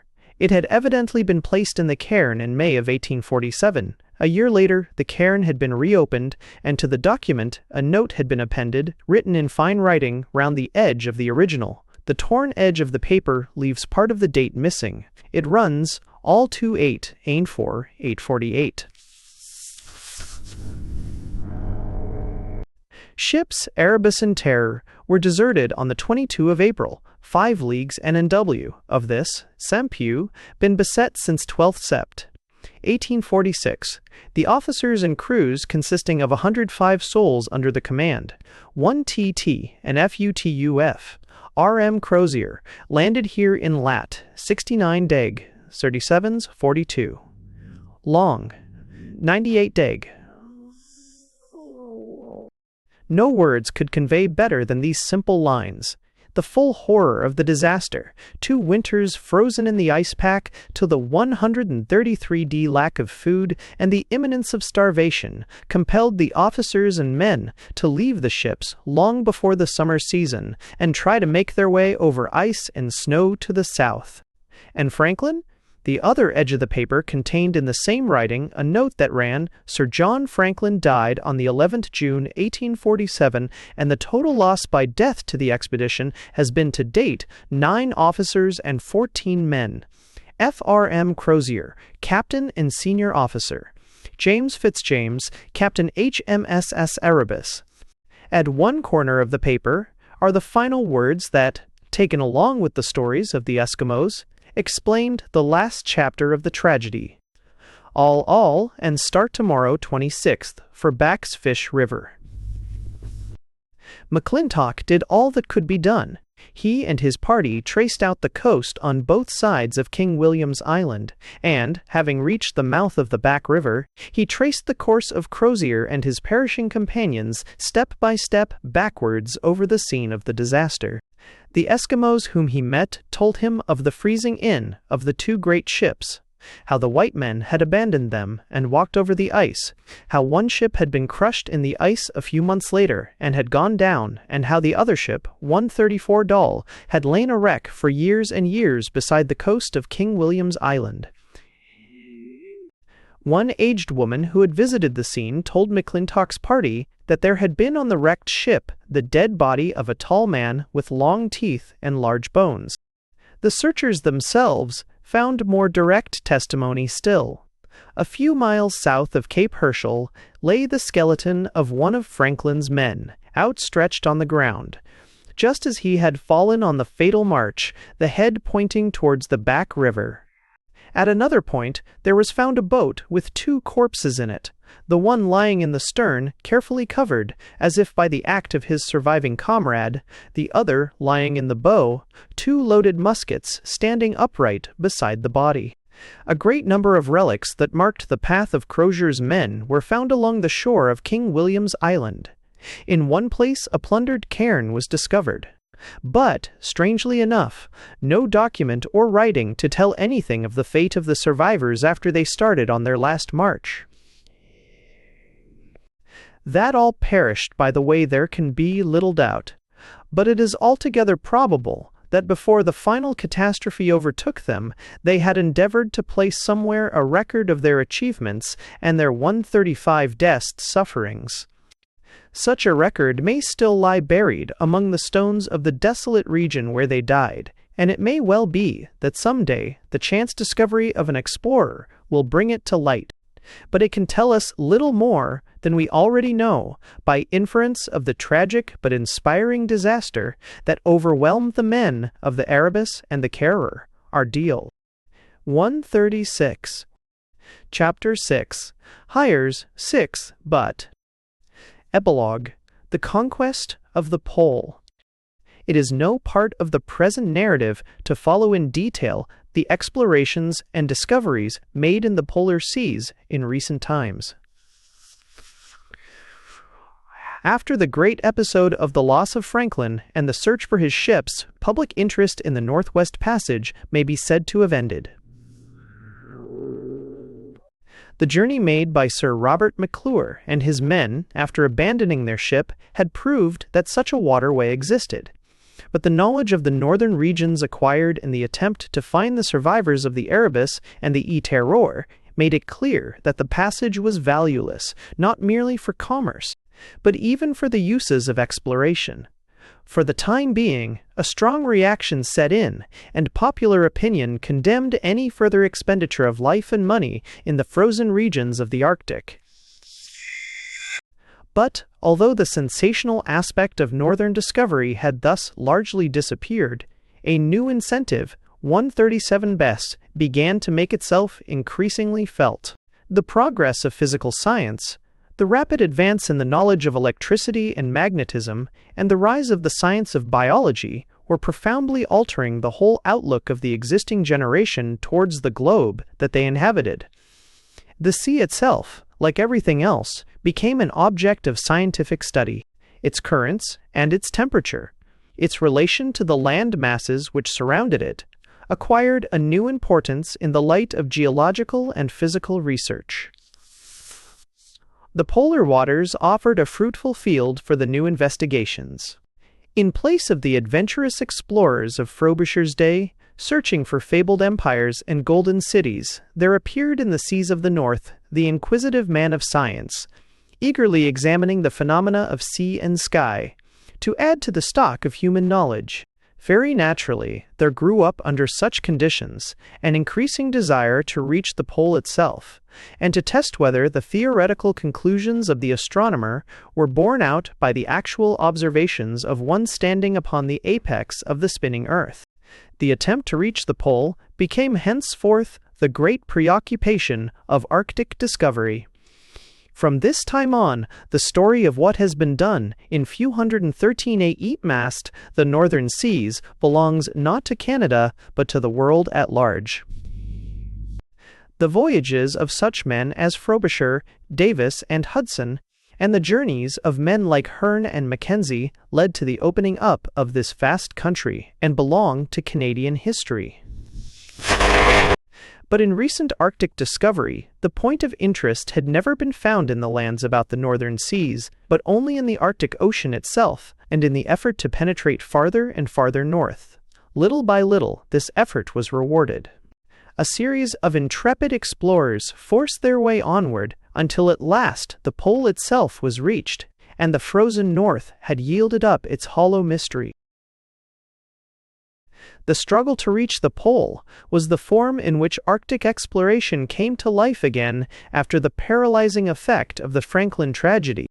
Some of the Franklin relief expeditions had reached very high latitudes, and, shortly after the great tragedy, the exploring ships of Dr. Kane and Dr. Hayes and the Polaris, under Captain Hall, had all passed the 80th parallel and been within less than 10 degrees of the pole. The idea grew that there might be an open polar sea, navigable at times to the very apex of the world. In 1875, the Lertre and the Da Discovery, two ships of the British Navy, 139 Yeens, were sent out with the express purpose of reaching the North Pole. They sailed up the narrow waters that separate Greenland from the large islands lying west of it. The Lertre wintered as far north as latitude 82 deg. 24s. A sledge party that was sent out under Captain Markham went as far as latitude 83 deg. 20, and the expedition returned with the proud distinction of having carried its flag northward beyond all previous explorations. But other nations were not to lag behind. An American expedition, 1881, under Lieutenant Greely, carried on the exploration of the extreme north of Greenland and of the interior of Grinnell Land that lies west of it. Two of Greely's men, Lieutenant Lockwood and a companion, followed the Greenland coast northward in a sledge and passed Markham's latitude, reaching 83 dege. 24's north, which remained for many years as the highest point attained.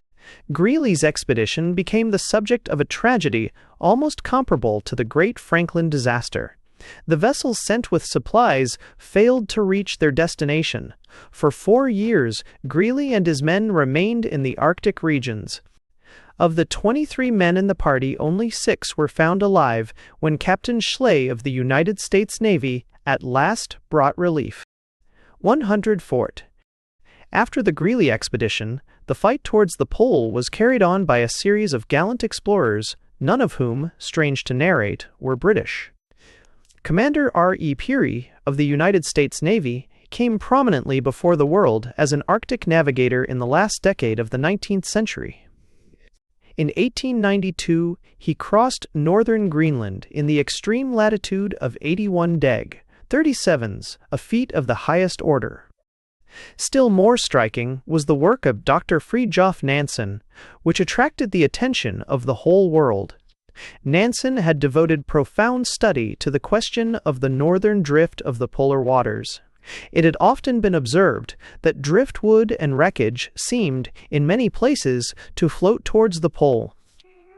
Trees that fall in the Siberian forests and float down the great rivers to the northern sea are frequently found washed up on the shores of Greenland, having apparently passed over the pole itself. A strong current flows northward through Bering Strait, and it is a matter of record that an American vessel, the Jeannette, which stuck fast in the ice near Wrangel Land in 1879, drifted slowly northward with the ice for 2 years and made its way in this fashion some 400 miles towards the ISAL 141 TP.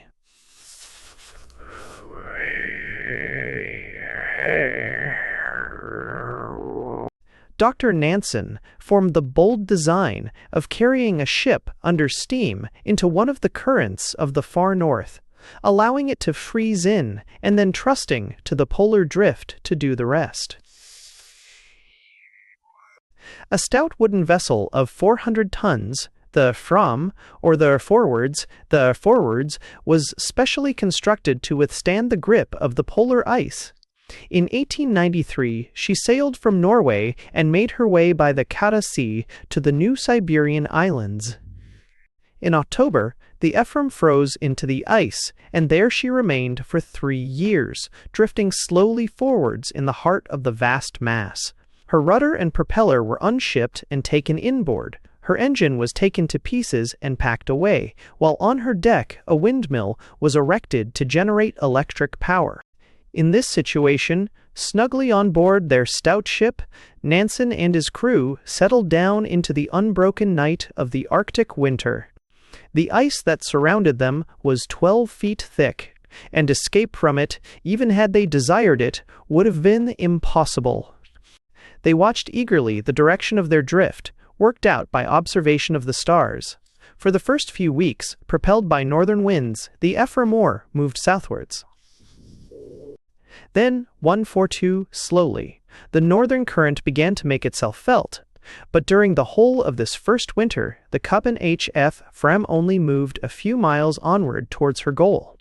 All the next summer, the ship remained fast frozen and drifted about 200 miles. A trekket. But, with her rate of progress and direction, Nansen reckoned that she would reach, not the pole, but Spitsbergen, and would take 4.5 years more to do it. All through the next winter, the Fram moved slowly northwards and westwards. In the spring of 1895, she was still about 500 miles from the pole, and her present path would miss it by about 350 miles. Nansen resolved upon an enterprise unparalleled in hardihood. He resolved to take with him a single companion, to leave the sea frame, and to walk over the ice to the pole, and thence as best he might to make his way, not back to his ship again, for that was impossible, but to the nearest known land. The whole distance to be covered was almost 1,000 miles. Dr. Nansen and Lieutenant Johansen left the Fram on March 13, 1895, to make this attempt. They failed in their enterprise.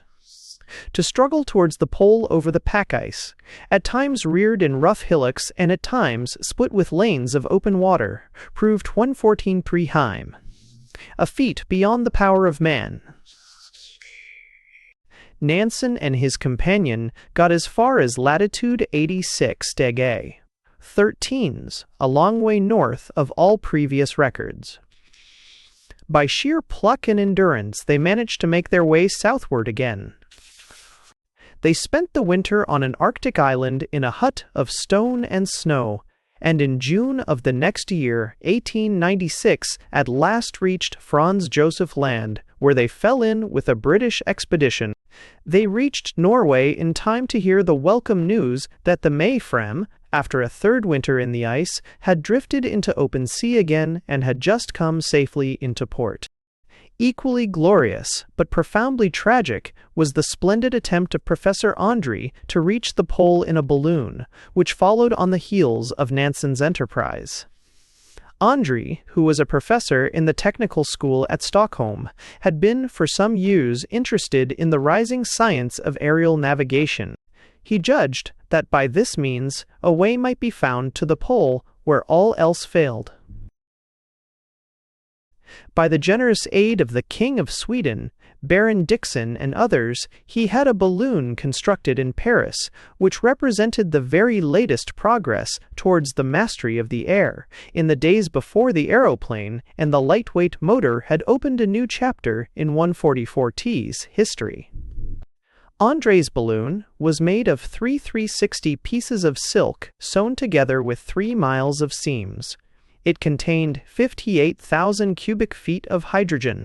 It carried beneath it a huge wicker basket that served as a sort of house for Andrée and his companions, and to the netting of this were lashed provisions, sledges, frame boats, and other appliances to meet the needs of the explorers if their balloon was wrecked on the northern ice.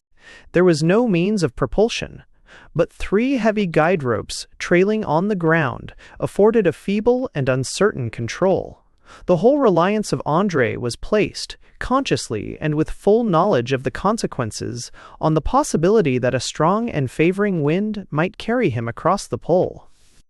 The balloon was taken on shipboard to Spitzbergen, and there inflated in a tall shed built for the purpose. Andrée was accompanied by 2 companions, Strindberg and Fraenkel. On July 11, 1897, the balloon was cast loose, and, with a southerly wind and bright sky, it was seen to vanish towards the north. It is known, from a message sent by a pigeon, that 2 days later all was well, and the balloon still moving towards its goal. Since then, no message or token has ever been found to tell us the fate of the 3 brave men, and 145 Dree, 100 Dree and his companions are added to the long list of those who have given their lives for the advancement of human knowledge.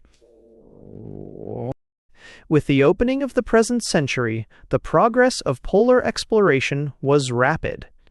Peary continued his explorations towards the north of Greenland, and, in 1906, by reaching latitude 87 deg. At the same time, Captain Sverdrup, the commander of the Eperas, the Duke of the Abruzzi, and many others, were carrying out scientific expeditions in polar waters. The voyage made in 1904 by Captain Roald Amundsen, a Norwegian, later on to be world famous as the discoverer of the South Pole, is of especial interest, for he succeeded in carrying his little ship from the Atlantic to the Pacific by way of Bering Strait, the only vessel that has ever actually made the Northwest Passage. But the great prize fell to Captain Peary. On September 6, 1909, the world thrilled with the announcement that Peary had reached the pole. His ship, the A. Roosevelt, had sailed in the summer of 1908. Peary wintered at Etah in the north of Greenland, and in the ensuing year, accompanied by Captain Bartlett with 5 white men and 146-817 Eskimos, he set out to reach the pole by sledge. By arrangement, Peary's companions accompanied him a certain distance carrying supplies, and then turned back in successive parties. The final dash for the pole was made by the commander himself, accompanied only by a Negro servant and 4 Eskimos. On April 6, 1909, they reached the pole and hoisted there the flag of the United States. To make doubly certain of their discovery, Peary and his men went some 10 miles beyond the pole and 8 miles in a lateral direction. They saw nothing but ice about them and no indication of the neighborhood of any land.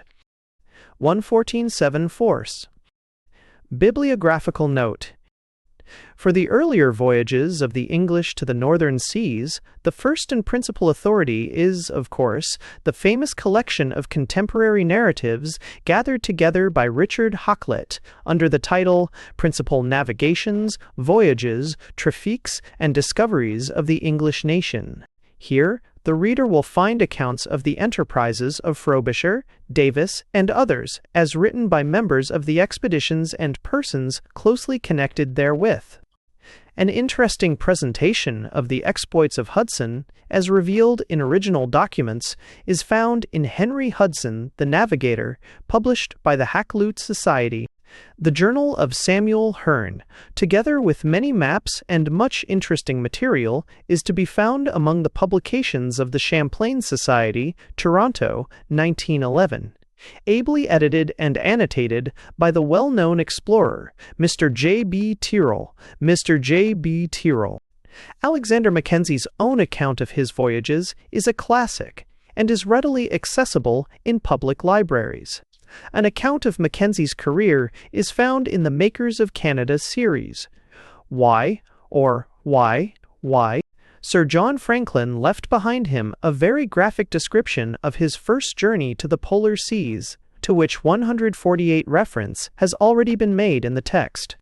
For the story of the loss of Franklin and the search for his missing ships, the reader may best consult the works of Sir John Richardson and others who participated in the events of the period.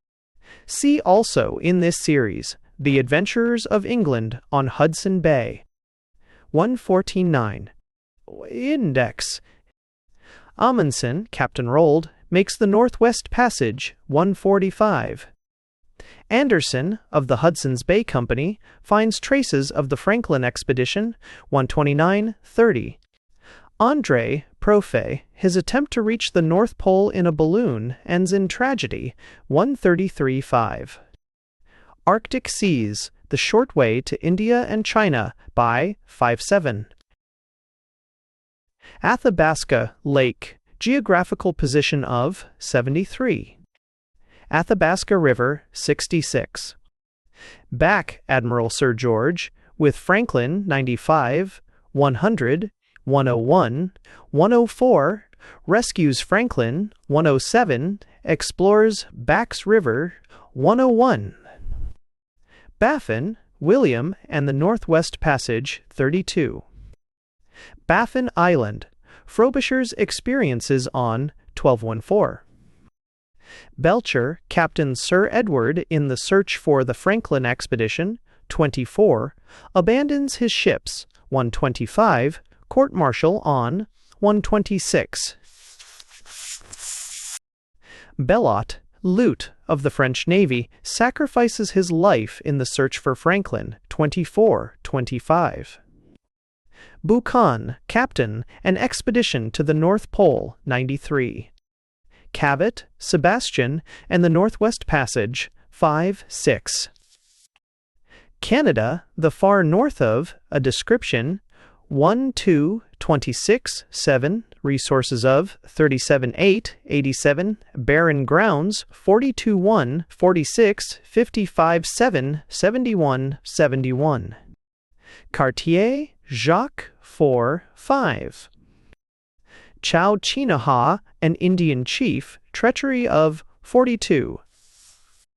Company of the North, hostility to Hudson's Bay Company, 36. Cook, Captain, and the Arctic Seas, 70. Copper in the Far North, 37, attempts to find and disastrous fate of the expedition, 38, found by Hearne, 63. Coppermine River attempts to reach, 38, 39, Hearne at, 58, Franklin at, 96, 100. Crozier, Captain, with Franklin, 1116, fate of, 29, 42, 4. Cumberland House, Franklin at 95. Davis, John, his voyages in search of the Northwest Passage, 2031. Dubont Lake, description of 46. Elizabeth Queen, voyages under 7, honors Frobisher 11. English chief, an Indian with Mackenzie, 75-84. Erebus's and Terror in Franklin's ill-fated expedition, 1-12 11-6, Last Seen 11-17, Last News of and Fate, 1-1 32-4. Eskimos, Conflicts with Explorers, 13-14-16, Trade with, 25-28, Davis on, 28-30, Relations with the Indians, 56-7, Attacked and Massacred, 58-61, 6-2, and Fate of the Franklin Expedition, 27-8. Fitzjames, Captain James with the Franklin Expedition, 11-6, 133. Fort Chipewyan erected, 74-78, Franklin at 95. Fort Churchill, Trade at 38. Fort Enterprise, Franklin Winters in, 96, a tragic episode, 10:03-7.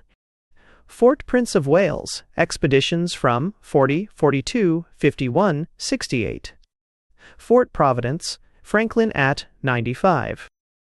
Fox, Luke, and the Northwest Passage, 32, and Hudson Bay, 34. Frame, the, and Nansen's Theory, 141-3.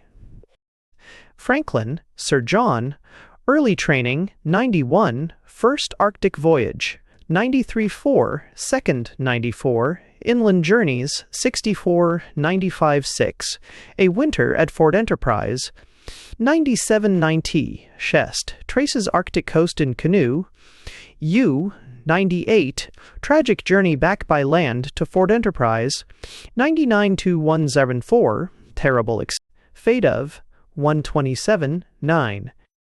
Franklin, Lady, Her Devotion, 90, Sends in Search of Franklin Expedition, 21-24, 131.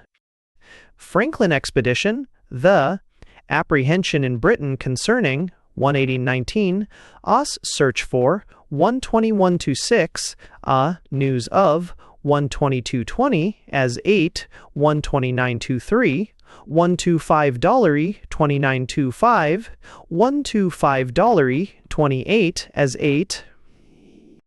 Frobisher, Sir Martin, Voyages in Search of the Northwest Passage, 10-14, 15-23. Fur Trade, Effect of On-Arctic Exploration, 35. Gilbert, Sir Humphrey, and the Northwest Passage, 8-10.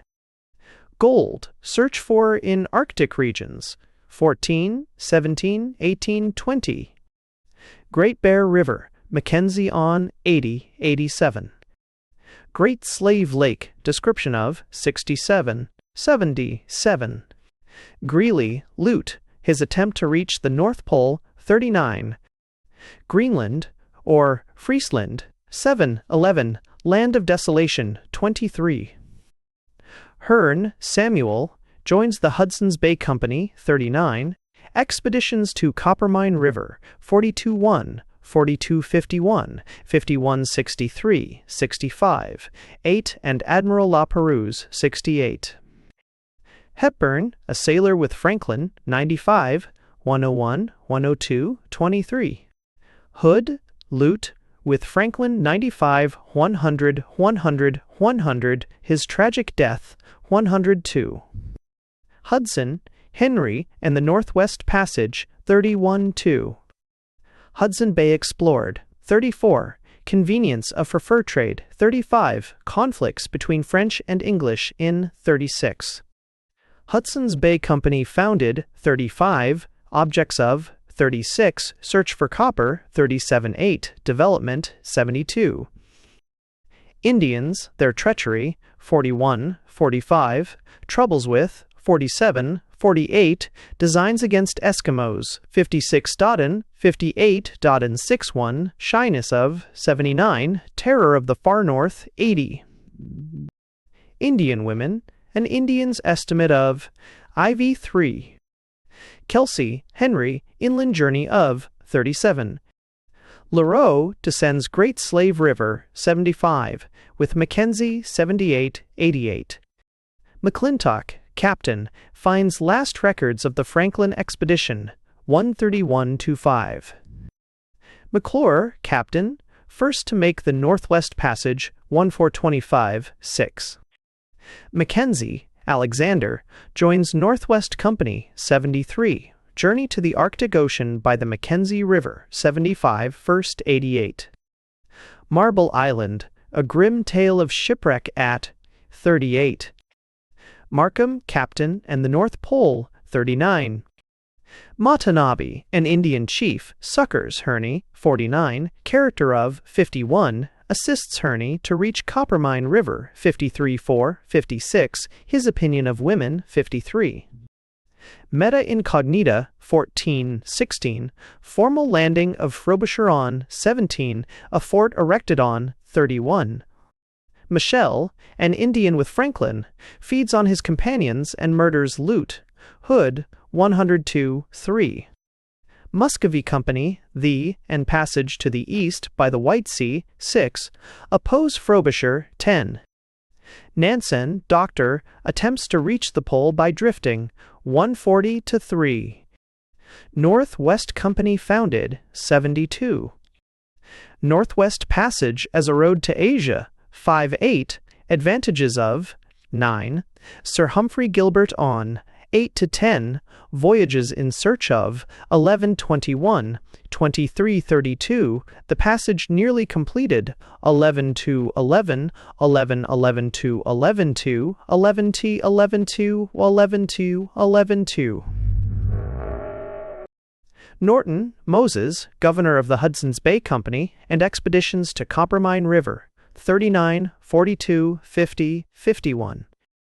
Orkneys, the savage state of the inhabitants of, 15. Perry, Sir William, and the Northwest Passage, 109, 11-13. Peace River, course of, 71, 76. Peary, Commander R.E., attempts to reach the North Pole, 140, succeeds, 145, 6. Penny, Captain, finds traces of the Franklin expedition, 122. Polar Seas, a fruitful field for scientific investigation, 137. Nansen's study of a scientific theory, 131, 100.2, 1. Pole, North, progress in scientific knowledge creates desire to reach, 13.7-8. Ray, Dr. John, and the search for the Franklin expedition, 1127-9. Richardson, Sir John, with Franklin, 95, 97, 100, 22, 2092, 192, 1T3 finds Franklin in a parlous state, 23, finds Franklin in a parlous state, NT3 7, in search for the Franklin expedition, 22-1. Ross, Sir James, and the Northwest Passage, 100 and wed, in search for the Franklin expedition, 21. Ross, Sir John, 11, 11-8, 21. Simpson, Thomas, and the Northwest Passage, 11-1. Whale Island, why so named, 86. Holdia Lake, description of, 54-5. York Factory, Franklin at, 95. Printed by T&A, Constable, Printers to His Majesty, at the Edinburgh University Press. The Chronicles of Canada. And today, May.